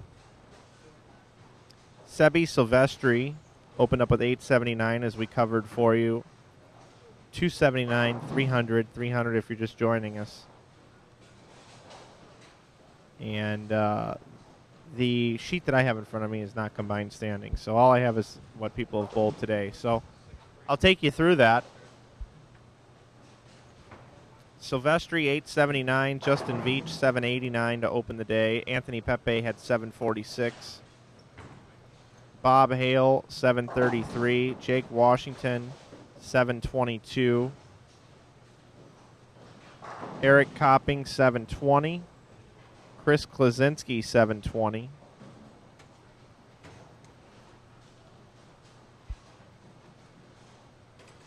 And now I do have a combined. So I actually have the standings here. Rick's going to get those up for you and uploaded down below through game 15. Silvestri sits at 37-16. Second place at 36-32 is Pepe. Third at 35-69 is Veach. Fourth, Eric Copping at 35.52. 1 pin behind him at 35.51 is Chris Klasinski in 5th. Jake Washington sits 6th at 35.29. 7th place, Adam Barta hanging on at 35.26. He's actually tied for 7th with A.J. Rice. 35.23, just 3 behind those two guys, Rick Miller. He's in 9th, and in 10th place, it's Anthony Simonson right now at 35.12. Now, on the outside looking in, Zeke Bate is in 11th at 34.97. He's just 15 pins behind Anthony Simonson. Joe Navarra is at 34.96, 1 pin behind Bate. 4 pins back of Navarra is Jimmy Cook. Dean Billings at 34.69. At 34.63 is Bob Hale. Maldonado sits at 34.57. Sterner 34.26. Gohagen 34.08. Aguiar 33.91. Nidifer 33.90. Fisher Keller in 21st at 33.79. Shepard at 33.75. Roberts at 33.67. Pilon at 33.50. And B.J. Moore 32.66. So I would say that B.J. Moore is the one guy that probably can't get there. 10th place is at 35.12. Pilon's at 33.50 and 24th. So he's 162 behind. That's probably unreachable as well. 18th place, George Gohagen, 34.08. I'll go down and see if I can't get some scores for you from the guys that are currently competing still in the first game of the second 3 games here. So game number 4.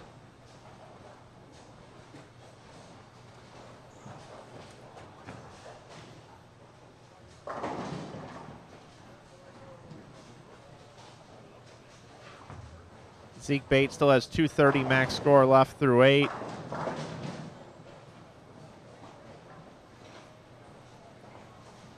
Brett Shepard has a whole lot of spares up there. Only 2 strikes this game.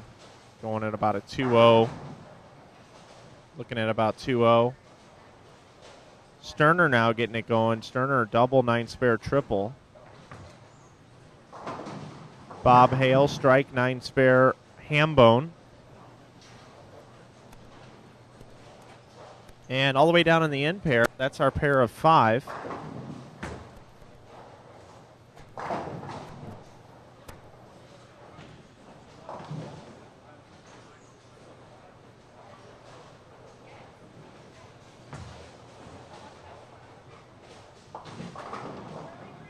Craig Nidifer, 4-bagger, 9 spare double. Kurt Pilon has moved into the 6th arrow, and I just watched him throw his 7th consecutive strike in a row on 33 and 34. He has the first 7. Gohagen, 97 in the 5th with a strike up in the 6th. He's going to really have to put his striking shoes on if he's going to be able to get in to the top 10. Maldonado, 86 in the 5th with a double. Rick Miller has 114 in the 6th with a strike up in the 7th. So Pilon and Nidifer rolling down here on 33 and 34. So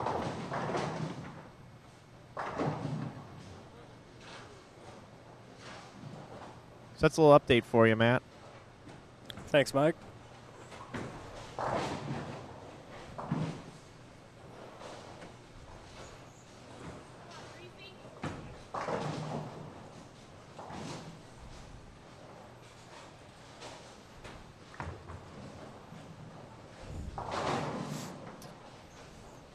We talked about the different styles of these bowlers, and we do have 2 two-handers. It is Simonson and A.J. Rice, one from the right, one from the left.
So our next pair that'll be coming over, it'll be our pair of 5. You'll get to see Kurt Pilon, Craig Nidifer, George Gohagen III, along with Sean Maldonado and Rick Miller will be coming up next game. They're just in the 7th frame down there, though, so a bit of a break in the action here. We're going to step away for a moment. We'll keep you posted on what's happening here live from Beaver View Bowl here in Dayton, Ohio. It's the Proprietors Cup. $15,500 going to be awarded to first place here in just a few hours.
Here we are, back with you, lanes 23 and 24. We've got Rick Miller, George Gohagen III, Kurt Pilon, Craig Nidifer, Sean Maldonado. There's a look at Mr. Pilon there. We are headed in to game number 5 here. One more to go after this, then we'll cut to the top 10, and we'll begin our elimination matches here live from Beaver View Bowl at the Proprietors Cup. We'll welcome in all of our viewers here today.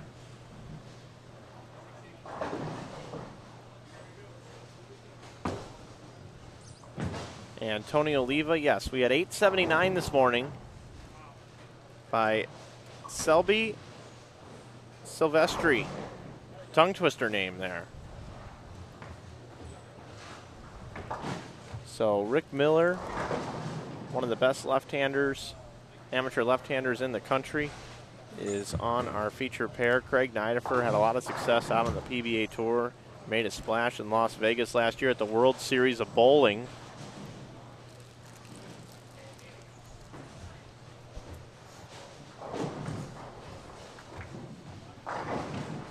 Yeah, Sebby Silvestri, I apologize. Yeah, I throw an L in there all the time. I'm just going to start calling him Selby. Might even call him Shelby. I don't know what else we can add in there. Sebby Silvestri. The Selbster. The Sebster. The Seborama. Yeah, Sam, you're right. We've been behind the scenes running wires down to the other end of the building, getting ready for the finals, so you can watch every single minute of every break, not break, dual camera views, everything that you need to see later. So that's what we've been putting in our time right now. We've been down on the practice pair, so to speak, getting ready for our finals. Getting in some reps down there with the gaffing tape and the connecting of wires. Trying to reuse gaffing tape as best we can. S squared, I like it. That sounds good for Silvestri. Pilon's playing extremely deep. Yeah, you're going to find that out. Pilon had like the first 7 in the last game, and while we were running all that tape, I have no idea what he finished with, but I'll see if I can't talk to Kurt and see what he's got for me.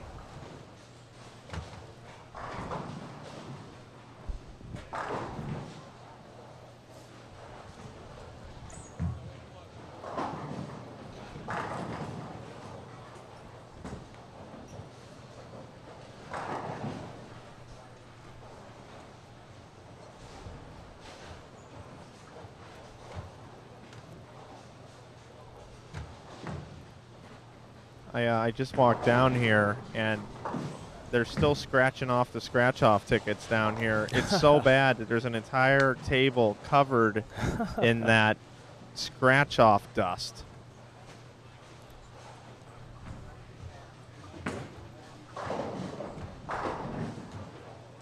Sean Maldonado today, 226, 217, 210, 193. Not the day he'd like to have.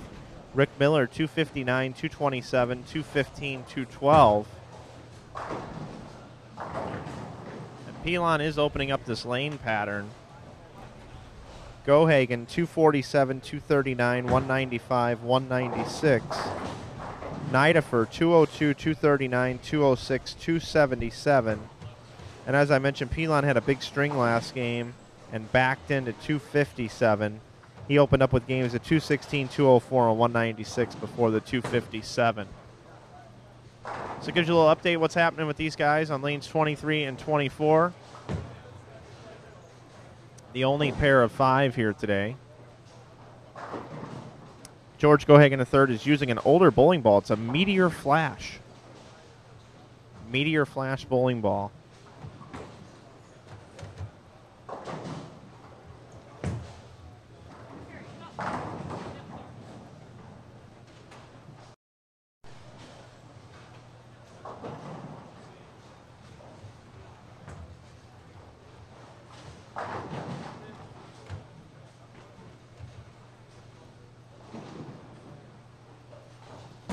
Keep in mind with the $550 entry fee, the players are thinking about every position here, not only making it into the top 10, but every position matters for their cash amounts here today. George, I noticed you went to a bit of an old school bowling ball, a Meteor Flash. That is right. I was throwing everything pretty much this whole weekend. I just can't find anything to strike, so I'm just trying to change my angles and square up a little bit right now. How did you get your hands on a Meteor Flash? I got it from Linda Kelly, actually. She had one laying around. It was in pretty good shape, so I went ahead and drilled it up. Nice. Very cool. I did not expect to see that in your hand. It was either going to be that or a Black Thunder. Nice. Old school balls down here. I like it. Mr. Pilon is moved really deep. I had a chance to watch Kurt the last game, shot 250. Was that the first game he moved in that deep? Yeah. I'm surprised he didn't get in there earlier because he likes to hook them. But he moved in and I think he had the front 8, so I don't know. I think he's going to make a move here. He has a good look now. Yeah, Pilon, he's a PBA Tour champion. George, good luck to you the rest of the block here. A couple games to go. Thank you, man. Appreciate it.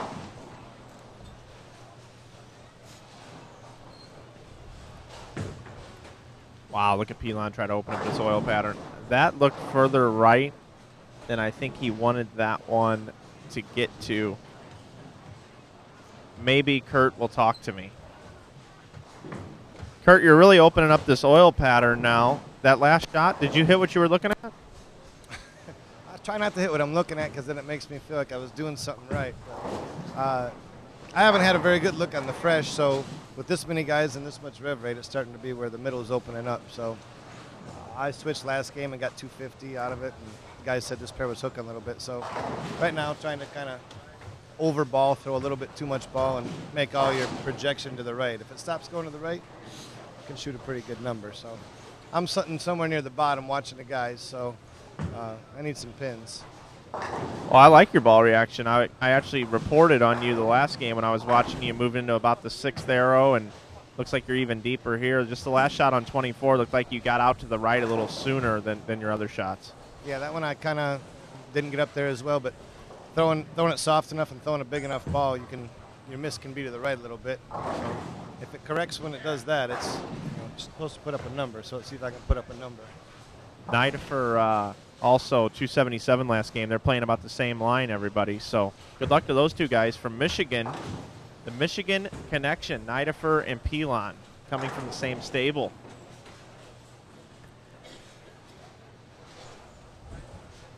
So I have standing updates here, Mike, after 16. Really, that Yeah. quick? We've got them after 16? That's what it says. And they are up on the website now.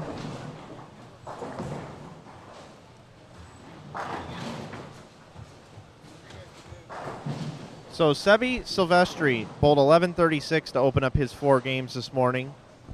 He sits at 39.73 at 38.38. Second place, Anthony Pepe opened up with 9.52. Justin Veach opened with 10.48 for his first 4 games. He sits at 38.28. He's in third. Fourth, Chris Klaczynski bowled 9.77. He's at 38.08. AJ Rice sits fifth. He bowled 9.85 this morning. He's at 37.94.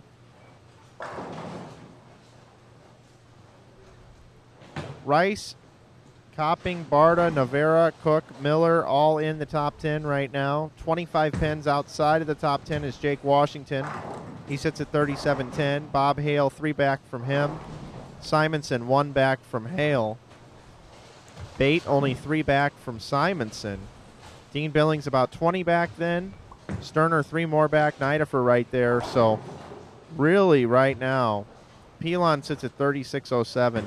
He's 129 back from the top 10. So he was right when he told us he needs some pins. Going to be tough to make up 129 in 2 games, but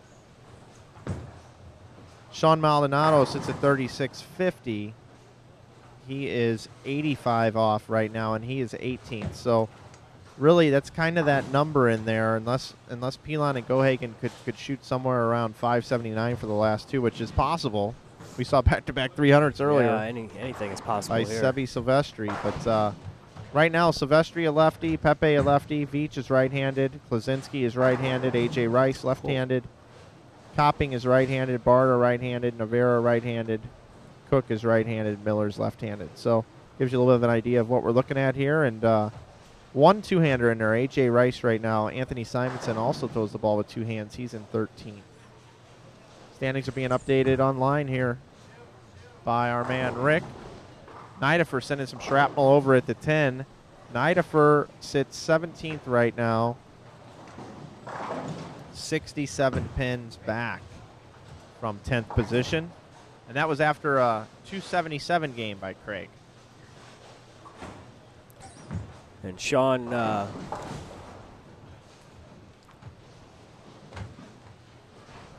Molinado there just blasted that 8-pin on 23 you guys saw. He's sparing him to death right now. He's got a strike up in the first frame and then 4 consecutive spares. Pilon now looking for 5 in a row. He's really opened up the soil pattern. Last time on this lane, he really got it out to the right quick. Looking pretty good, throwing the roto grip disturbed this morning.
So bowlers are ahead of bowlers, and we've got one pair done. We've got one pair going to game 6 already. So little helter-skelter right now, Matt Turek, with what games these guys are in. But our feature pair here, lanes 23 and 24, is in game 5. So there's a pair that's completely done with 6 games already? No. There's a pair that has started game 6 on 27 and 8. I see it. Okay. Billings and Roberts and those guys. Okay. Yeah, they only have 4 on a pair. What is there? There's one pair with 5. Yep. And the rest have 4 on a pair here. Oh, Kurt just lit a 9-pin there. He's playing deep. Had a messenger start to go across, but then it fell off into the back.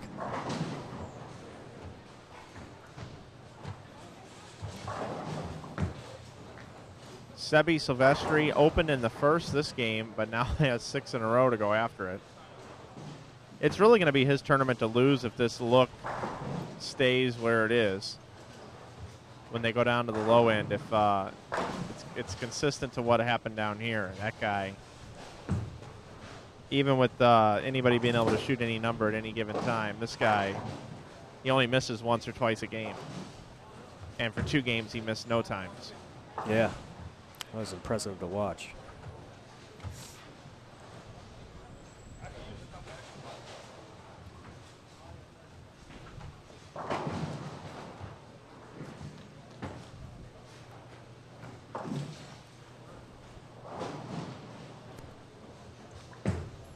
Pepe today, 275, 215, 256, 206.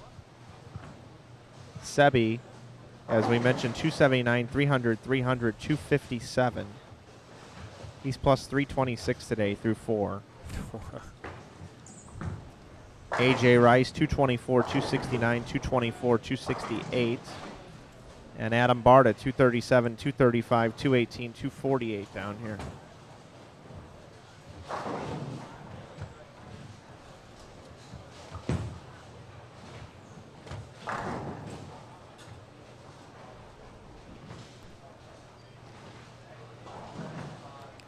Here's Pilon again. Rolling the ball good. Left a 9-pin frame before.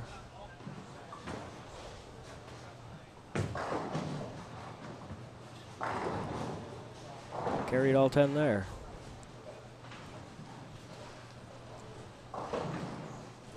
I like Pilon's look. Yeah.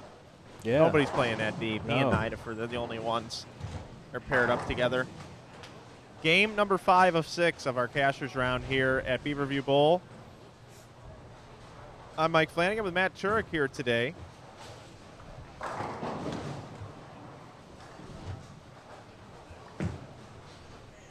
Can I have my phone, Matt? Oh, yeah. That's what your point. It's not going to work, but I've got perfects. Yeah, you got no service. I have 4 bars of LTE. Thank you, AT&T. it's 12:44 here. So action will get done about 1:30. Yeah, a little bit longer this year than last year. Last year it was pretty quick in and out, but this year with twice as many entries. It's a longer day. No, I don't have Sprint. I used to have Sprint. I have Verizon now.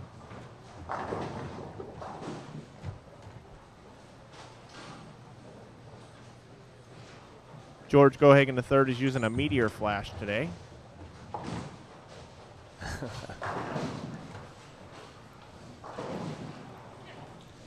Ryan Downward checks in on Facebook. Able to watch on the big screen now. Go Barton Nation.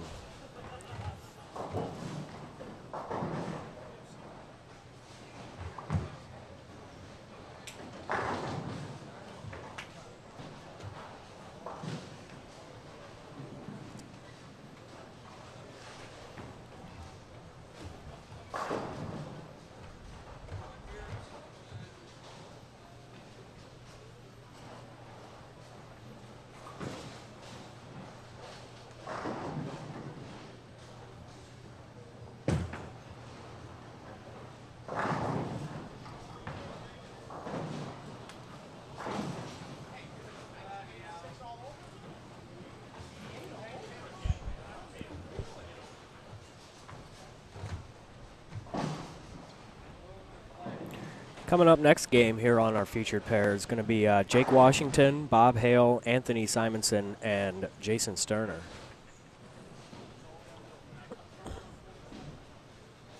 They are right on pace with the current set that's on 23 and 4 right now, so they should get done about the same time.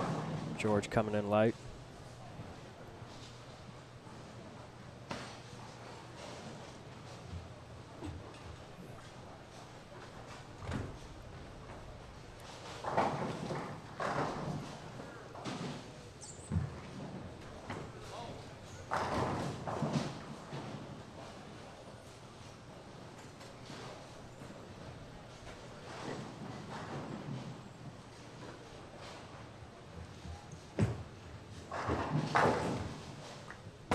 Spares it up.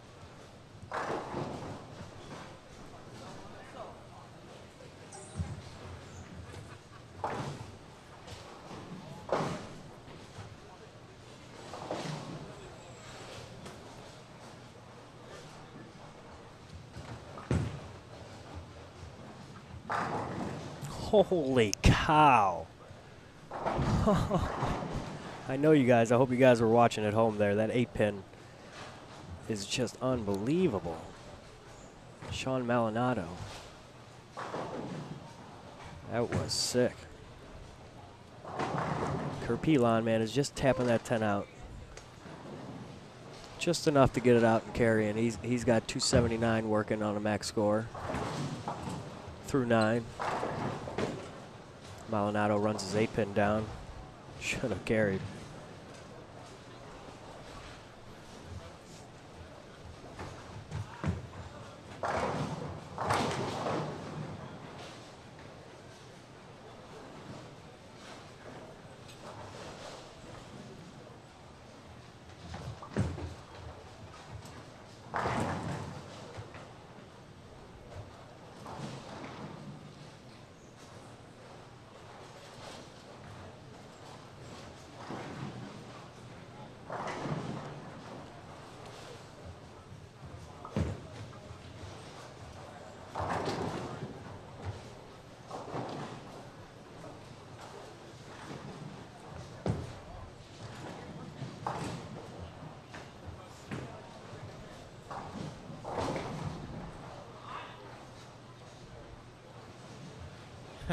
Top Dog Man says this is better than anything on TV today. Well, what are we up against today?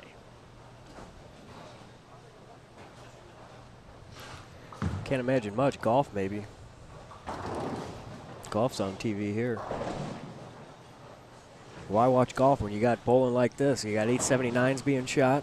That's right. 8 pins being just, it's unbelievable, the 8 and the 9s here today. Yeah, you know what's funny is I was actually considering last night when we were having the hot tub chat, I was actually thinking about, some things that we could do to liven up the broadcast, and I was going to plug in my cell phone and start calling, celebrity bowlers. But the bad news is the spot that we are here in the house, I can't get cell phone reception. So that was impossible. So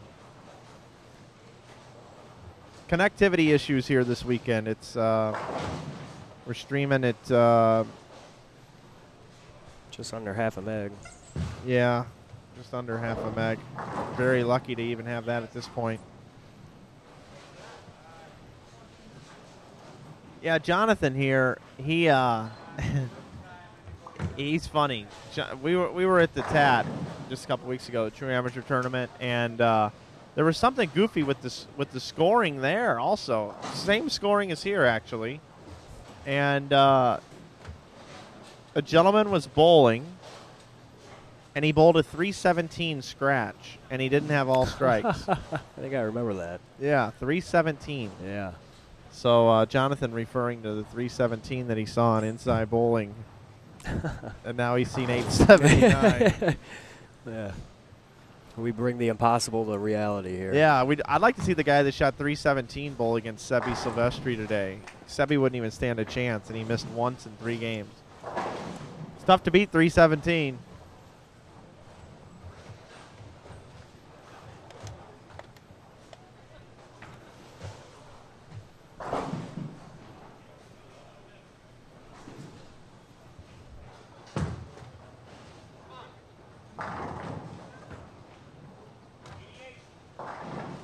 Kurt Pilon, afterwards, we're going to stream some trick shots, and he's going to go around a bunch of cones.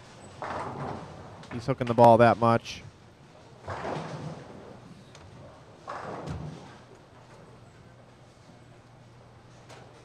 So take a look here. Scores on 23 and 24. It was 226 for Nidifer, 201 for Maldonado. Rick Miller, 226.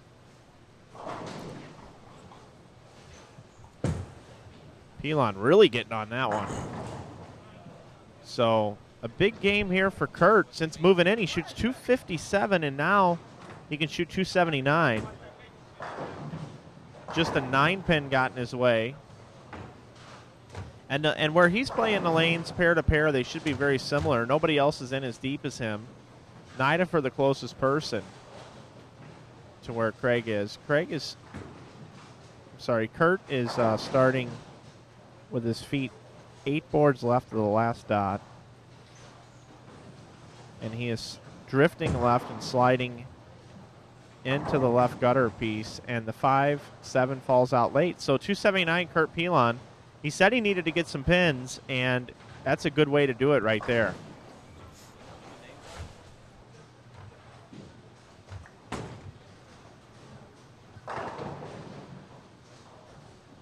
Hey, Kurt, got to be happy with that game, huh? That gets me closer to a bigger check anyway. I'm not sure if I can catch anybody, but I had a good look last game with the same idea, so we can only hope this next pair is the same and throw some good ones, but we should be close. Yeah, I believe you were like 85 out, around 85 out with going into this game. I would probably still say 50 out then. If pace is 230. Well, all you can do is throw some good shots and hope they're close. See what happens. We're going to finish the day throwing good ones, and if we get some extra bowling, then that's fine. Well, Kurt, in my opinion, looking at everyone across the house, other than a couple of the left-handers, I believe you have the best look out of the right-handers right now as far as the ability of knocking them all down. We've got these twister pins. We've got a lot of friction. You see a lot of blower 8s, blower 9s today. You left the 1-9 pin, but the late tap on the 10, I think, is kind of how you want to attack them here today. Would you agree? Yeah, I mean, I didn't see anything develop like that until there was a little bit more friction. There was more friction today to start with, it seemed like, but now I can get a little softer and create a little better angle. So the ball actually is rolling faster to me, just being deeper to create some angle. So the way it's rounding up, I can kind of walk away from a couple of them, and the 10 got out. So when you're leaving a 9 from 2 feet over the left gutter, it's not a bad ball reaction. So if this is close, we're going to put some shots on them and see what happens. All right, good luck, man. But That's Kurt Pilon down here, Matt. He's trying to make a run here. Doesn't know if there's enough math left to be able to get there, but he's certainly going to die trying.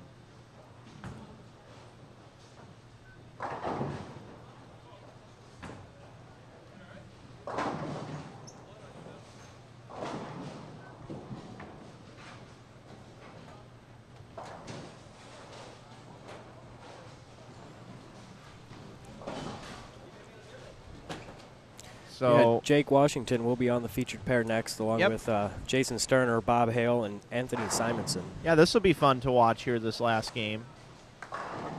Sterner was just out. he was at 36.84, 37.35 was in the number. So depending on what he bowled the last game, he was about 50 out. I told Pilon he was 85 out. Let's see how close that was. He was more like 100 and, or was he? Pilon, 36.07. He was 128 out. So, whoops. Sorry, Kurt. It's all right. He'll probably shoot 300 this game now and miss by like 1 or 2. And say, well, I thought I was only 85 out, Flanagan.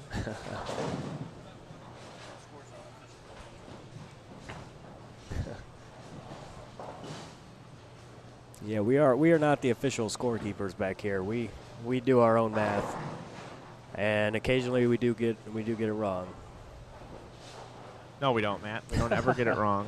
Never gotten it wrong. The guy's name is Sebby Silvestri. Shelby. And it's, what'd you call Veach? Veach. Or Veach. Yeah, something that's like right. that. And it's Veach.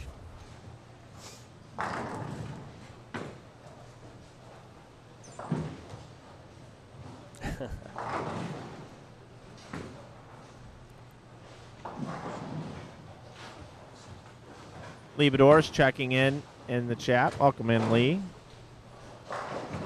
Lee is great at math, but Lee has been fired.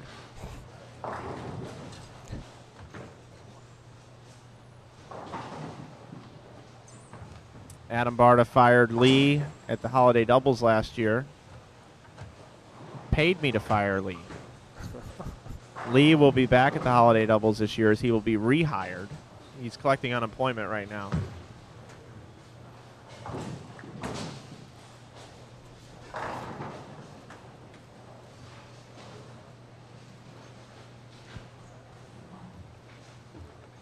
PBA champion Jason Sterner enters in to our live broadcast here, lane 23 and 24. He'll be up on 23. Simonson, a two-handed right-hander.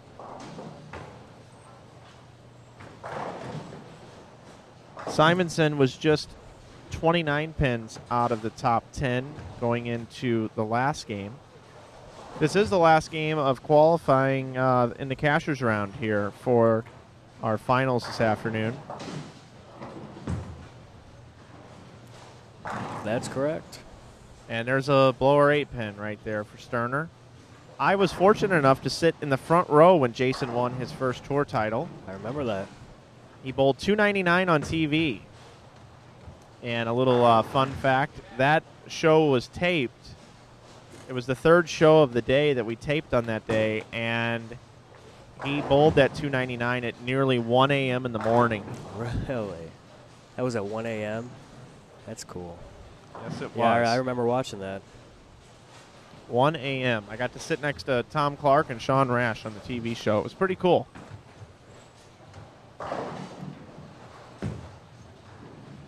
Yeah, you got to love the rack on 23. That's not the first blower 8-pin we've seen. That's for sure.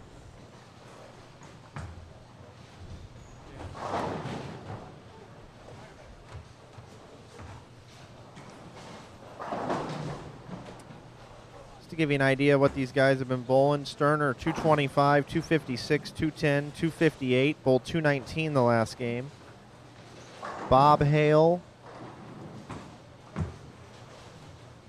bowled 255, 246, 232, 244, and it looks like 199 written down on the score sheet. Jake Washington 269, 238, 215, 181, 193. Whoops. And Anthony Simonson 236, 220, 233, 194, 239. So this particular pair of bowlers, the scoring pace has slowed down the last couple of games. Yeah. This is our first look at Anthony Simonson, the other two-hander in this field. And Pilon has got to be happy with knowing that the scores are going down from some of the folks that are just above him. Pilon's over on 25 and 6. He's moved on now, and now he's rang a 10. So he struck, and then he rang a 10. Here's Sterner now. Went 8-pin on 23. Everybody's been doing that. Yeah, and Sterner's really in a spot right now where he's going to need 260 or more to even have a chance to make it into the top 10, in my opinion. Rick Miller, Jimmy Cook, Joe Navarra, Adam Barta, 7th through 10th places. I'm going to go check and see how they did in game number 5. Barta, Navarra, Cook, and Miller. Miller was on our feature pair. Miller, I believe, had 220. And we know Jake Washington didn't bowl a very good game in 11th.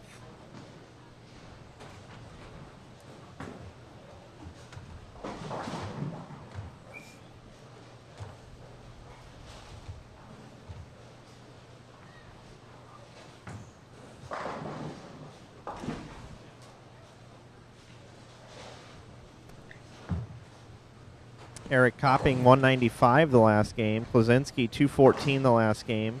Aguiar, 225. And Jimmy Cook, who was in 9th place, only bowled 189. So scores are going down, Matt Turek. Yeah, it seems that way. Some people out in the chat here are looking for scoring updates. The tabs below the live stream, you'll have to, if your feed is maximized, or full screen, you'll have to take it off of full screen to check that out. But it's below the live stream and the chat and below the Twitter feed. There's a payout list and then current standings through 16 games. So, hey, Matt, let's paint a picture here really quick, okay? We talked to Pilon. He was 130 out, right? Right. All right, he was 130 behind Rick Miller. And in 9th place was Jimmy Cook at 37.47, which is 12 ahead of Miller. Yeah. Well, Jimmy Cook only bowled 189. Kurt Okay. Pilon bowled 279. Oh. So that's 90 pins he picked up on 9th place Jimmy Cook. So Kurt realistically could be 40 or so out of the top 10. Because Jake Washington didn't bowl much. What did Bob Hale shoot? And Anthony, what did you say? I know you reported it. Simonson? Yeah, Anthony's. What did he shoot that game? Because I'll come down they're and look only again. they're within 4 pins, and really Zeke Bate also in 14th place. He's 7 pins out of the cut, or out of the 11th place spot, I should say. He's Zeke Bate, 206, 213 his last two. okay. Zeke is 42 pins out of 10th place. Veach, 259, 256 his last two.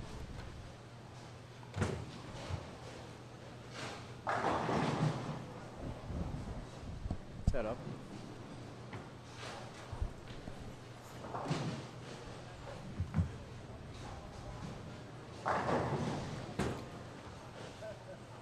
I think we got updated standings here, Mike, if you want to come up here and pick them up.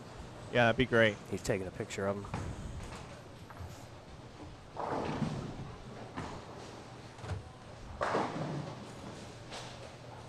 Now let's go ahead and I'll grab those, and we'll figure out who's going to make it into this cut.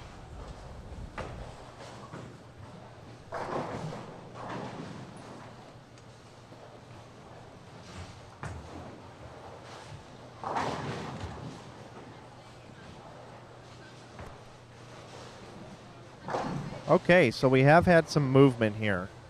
Sebby Silvestri still leads at 42.30. At 40.84 is Justin Veach. He's moved into second.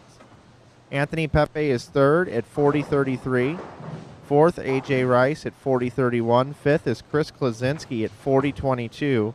Adam Barta is sixth at 4,008. Seventh, Eric Copping at 39.82. Eighth is Zeke Bate at 39.76. Ninth, Rick Miller, 39.61. And Joe Navarra is in 10th now at 39.57. Now, let me grab my pen.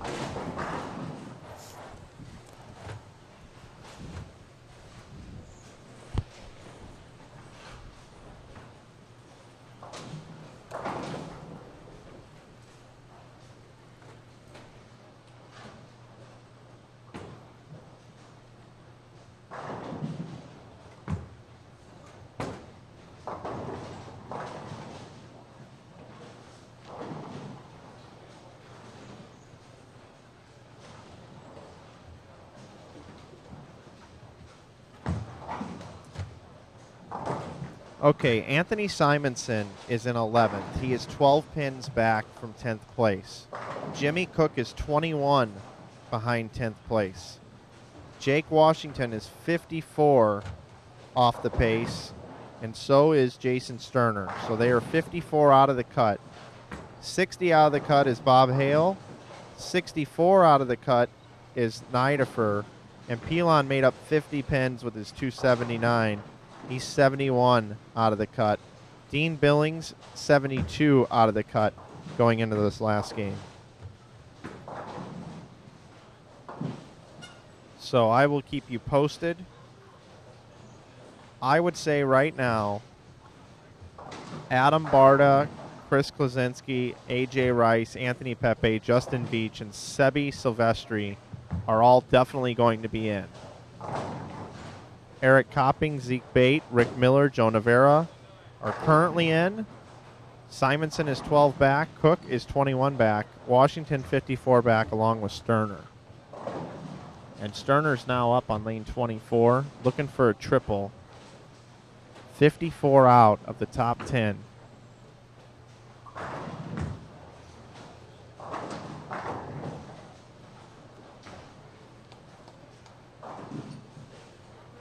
Jake Washington also on this pair. He is 54 out as well. He's going to pretty much have to go off the sheet, in my opinion. 9 spare strike, 9 spare, 9 spare.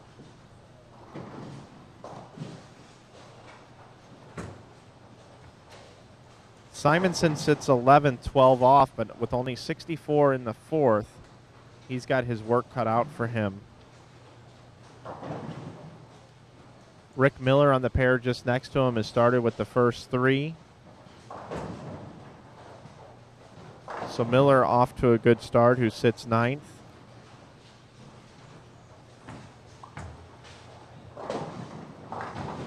And as soon as I say that, he goes right through the face.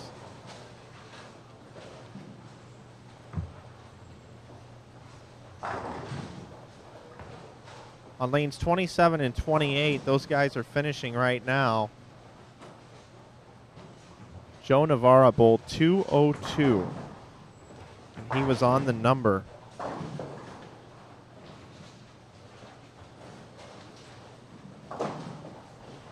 So Navarra in jeopardy here, only bowling 202. BJ Moore, 199. He was in 25th. Should stay in 25th.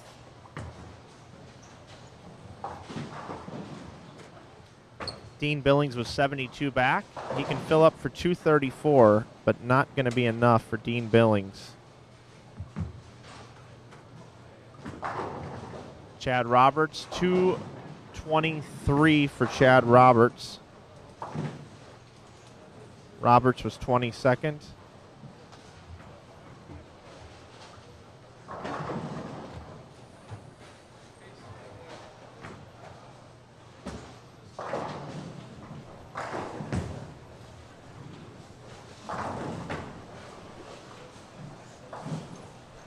Kurt Pilon strike spare double. Craig Nidifer spare triple. Pilon 71 back. Nidifer 64 back. Nidifer rings at 10 on 25. Jason Sterner just went 4-9 after he went 9 spare strike, strike, strike. Simonson 12 back to go around Navarra, who bowled 202, would have to shoot 215. And he picks it. Nice job, Sterner. So Simonson really needs to shoot 215 here.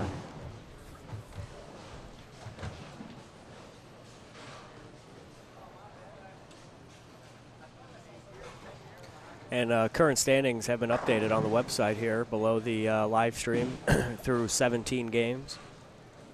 You guys can check that out below the Twitter feed. Now, Zeke Bate came into this game in 8th position. And I have bad news to report on Zeke Bate. 113 in the 6th. And now he left the 3, 6, 7, 10. Ouch.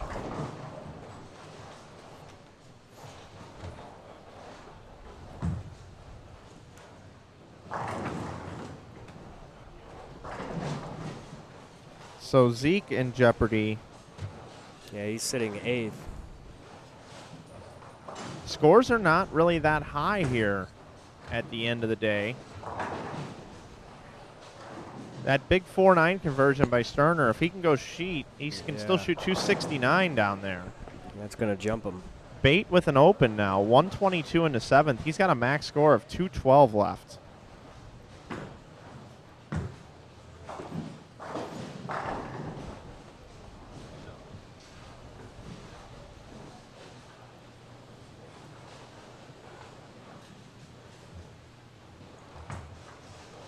Justin Veach even struggling now, 115 in the 6th, and he's missed the head pin to the right. So a lot of different styles across the lanes right now, as I believe they may have shimwrecked them.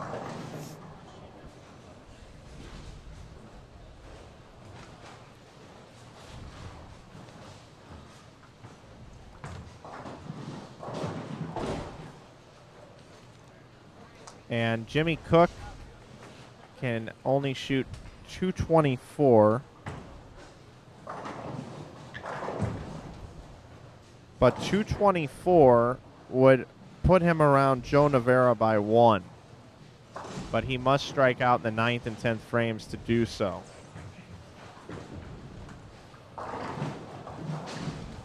Cook's down here on 29 and 30, Matt. So pretty interesting. Joe Navarra's 202 might hold up. You wouldn't think with the scores that we've seen that it would. But they have been dropping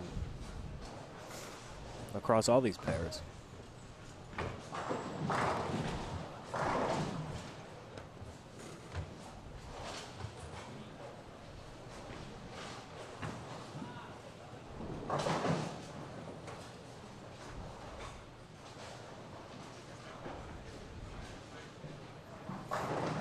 Ninth and 10th frame down here on lanes 29 through 34, through 6 on 25 and 6, and 23 and 24 in the 7th frame right now.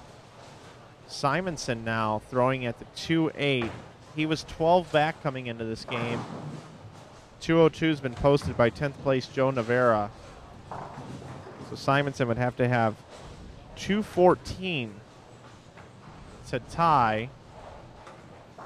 He has 223 left if he takes it off the sheet. That would require the last 5 strikes, Matt. And now Kurt Pilon working on a 280 through 6. Do you know what he left in the second there?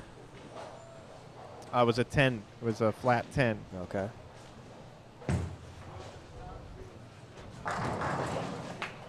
Now Sterner getting it going here now after picking the 4-9. Still has 269 left. That would put Sterner, if he were to go 269, he was 54 back. So he would be 69 would be 67 more than Navarra. That would put him 13 pins ahead of Navarra if he would go sheet.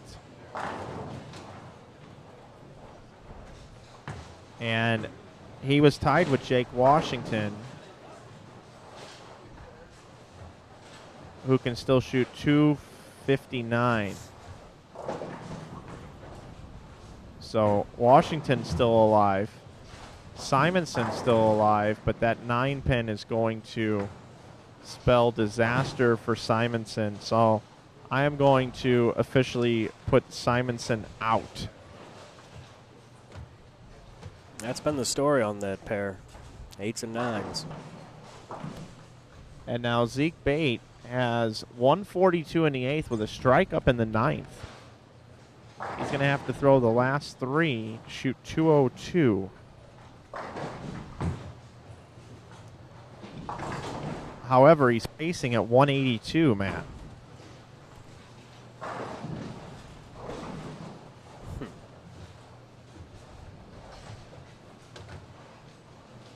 And Justin Veach, who sits second, who's just been on fire down here on 33 and 34, is staring at a 2-pin now on a lane that he couldn't get to the head pin. He's got a possible 203 down here going into the 10th frame. And what is Sebby Silvestri even looking human down here as he fills it up in the 10th. He'll only shoot 217, which is about 70 less than what he's been averaging here today. Yeah, there's such a large gap between second and first that Sebby isn't going to go anywhere. I can't imagine. What did Anthony Pepe shoot this game? Or what has he got going? He can shoot 207 if he strikes out in the 10th frame. Okay, so he's not going to jump very far. He'll probably... Yeah, and keep in mind it doesn't matter where you qualify as long as you're in the top 10. Right. It makes no difference whether you're first or 10th. Yeah, because all 10 bowlers are going to bowl next game for that elimination round. Now, here's an interesting story. A big double in the 10th frame now for Jimmy Cook. Jimmy Cook was 21 back coming into this game. Yep. If he shoots 224, he will go around Joe Navarra by 1 pin. Interesting.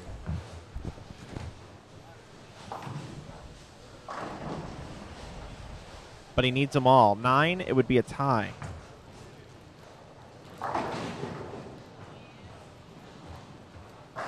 And he does get them all, so Jimmy Cook, 224. He was sitting 12th.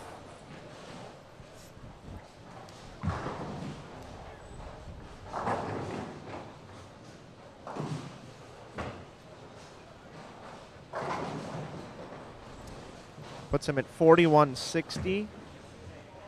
Joe Navarra is at 4159 in the clubhouse. So Cook goes around him by 1. Now Zeke Bate has 202 left, as I mentioned. He did get the first hit in the 10th frame. Yeah, that brings up a good point here. Sterner has 268 off. Oh, yeah, 268 with the 4-9, right? And, yeah, with a 4-9 and then a 9-count first frame. And he can make a big jump if he keeps this going.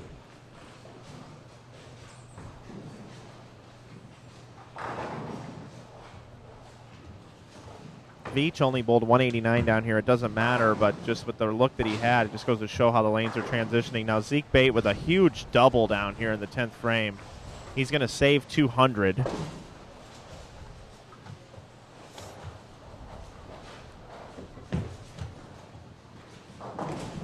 He was staring at 142 in the 8th, and now he's going to shoot 200. He's got a possible 202.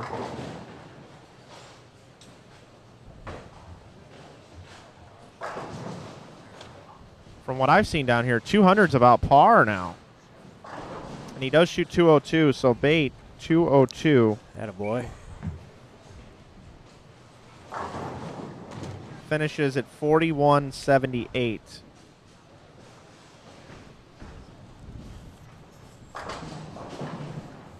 And I'll see what Copping finished at.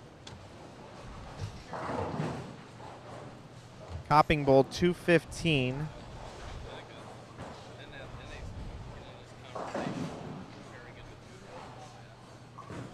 Copping is at 4197. Okay.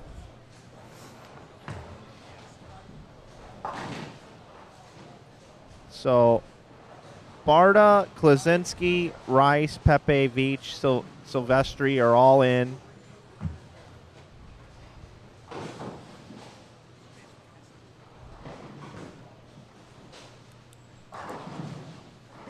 Rick Miller's cruising along. Yeah, Joe, it's the 10th place spot is what's really up for grabs here. Yeah, and right now it's Jimmy Cook right now would get the 10th spot. Unless Washington or Sterner can go around him. Sterner's striking the ninth, yeah. It's going to be pretty tight, Matt. It sure is.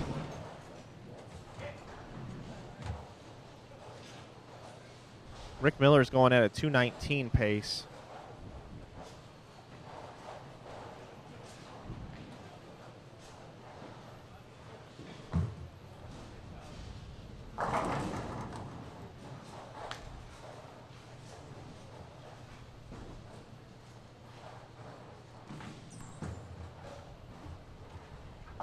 Nidifer moved in real deep too. He just left a 10. He's out of it though, isn't he? Yeah, he's down there.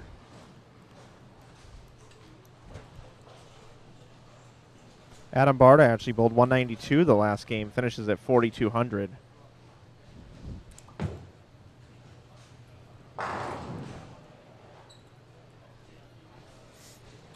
Washington's going to fall short if he shoots 238.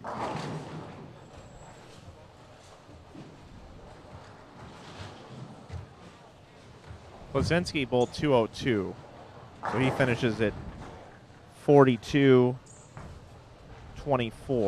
so he's in.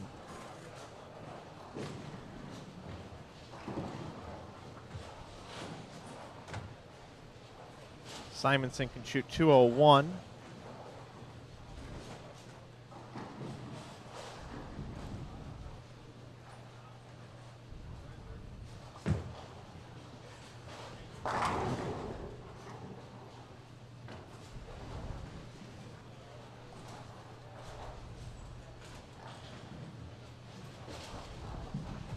He shoots 201. That'll put him at 41-46, which will be out.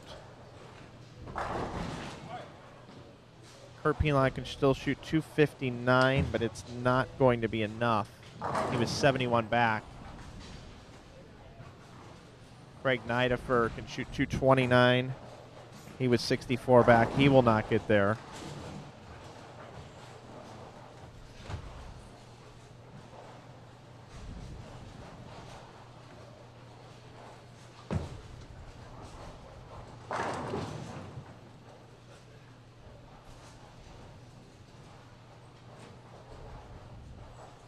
Jason Sterner's up in the 10th here.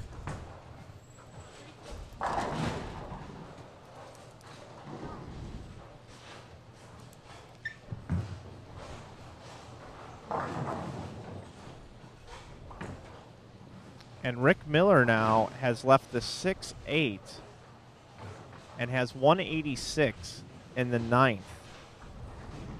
Rick Miller coming in was at 39.61. So Jason Sterner controls his own destiny right now. Yeah, if he's off the sheet, he'll have 41.71, like you said. Joe Navarra is at 41.59. 41.59. Jimmy Cook 41.60. Sterner here, big shot for him. He got the gets first it. one. He gets it. Trying to make a run at this 2013 Proprietors Cup. $15,000 up for grabs, and Jason Sterner says, I've been here before. I've needed strikes to get in. And I'm ready to do this right here.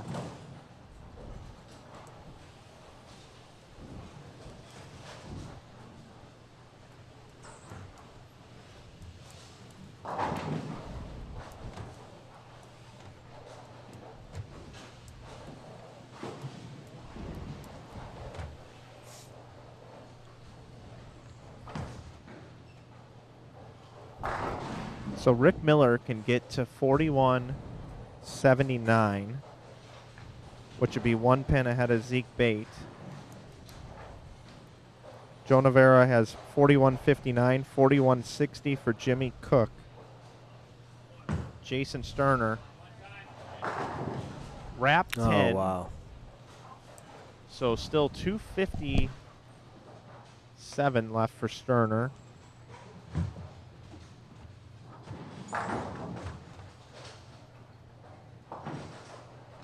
Important for him to pick this up, because if he picks this up, he finishes at 41.60.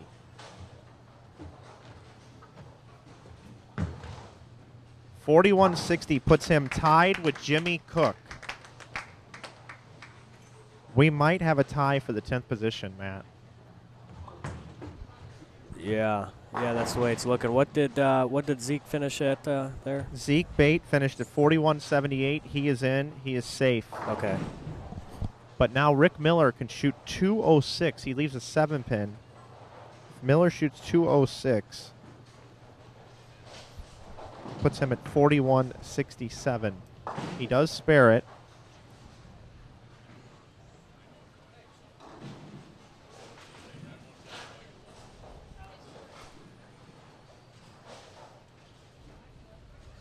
So this is exciting here. Yeah, unofficially, it looks like there's going to be a tie for the 10th position between Jimmy Cook and Jason Sterner, and Joe Navarra is going to be 1 pin behind those guys, and he will finish 12th.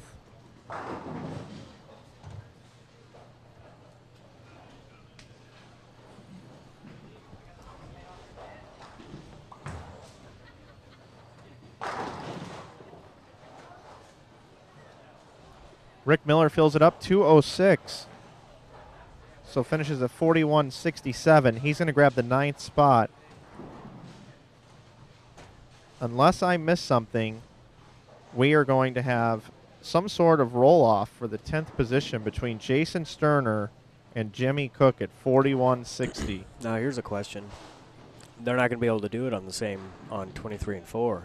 Yeah, I don't know where they're going to go. So I will get with the tournament officials and find out what's going to happen if there's a tie for the 10th position.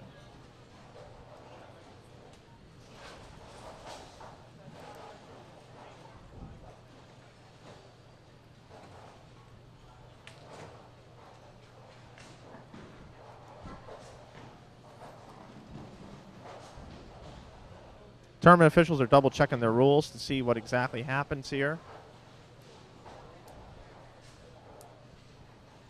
I'm going to go down and talk to Jason Sterner right now. Hey, Jason, you finished at 41.60, and this is unofficial. I don't want to get anybody's hopes up or anything, but it looks like there's a tie for the 10th position. Did you know that? Well, I was just informed by BJ, that guy. Cost me some money this week, but at least now I made enough to pay him back. So, but I was just happy to bowl well, give myself an opportunity, and step up, and that's really what it comes down to. So. You were 54 pins back going into that game. You picked a 4-9. That was huge. Yeah, I figured that was the make or break, because that was a good shot, and I know I needed to make a move. So if I make it, I figure follow the sequence, make some shots, and give myself a chance. All right, man. Well, good luck to you, whatever happens. Yeah, appreciate it. Man, yeah, Jason Sterner. He's looks like he's going to be tied for 10th. All right.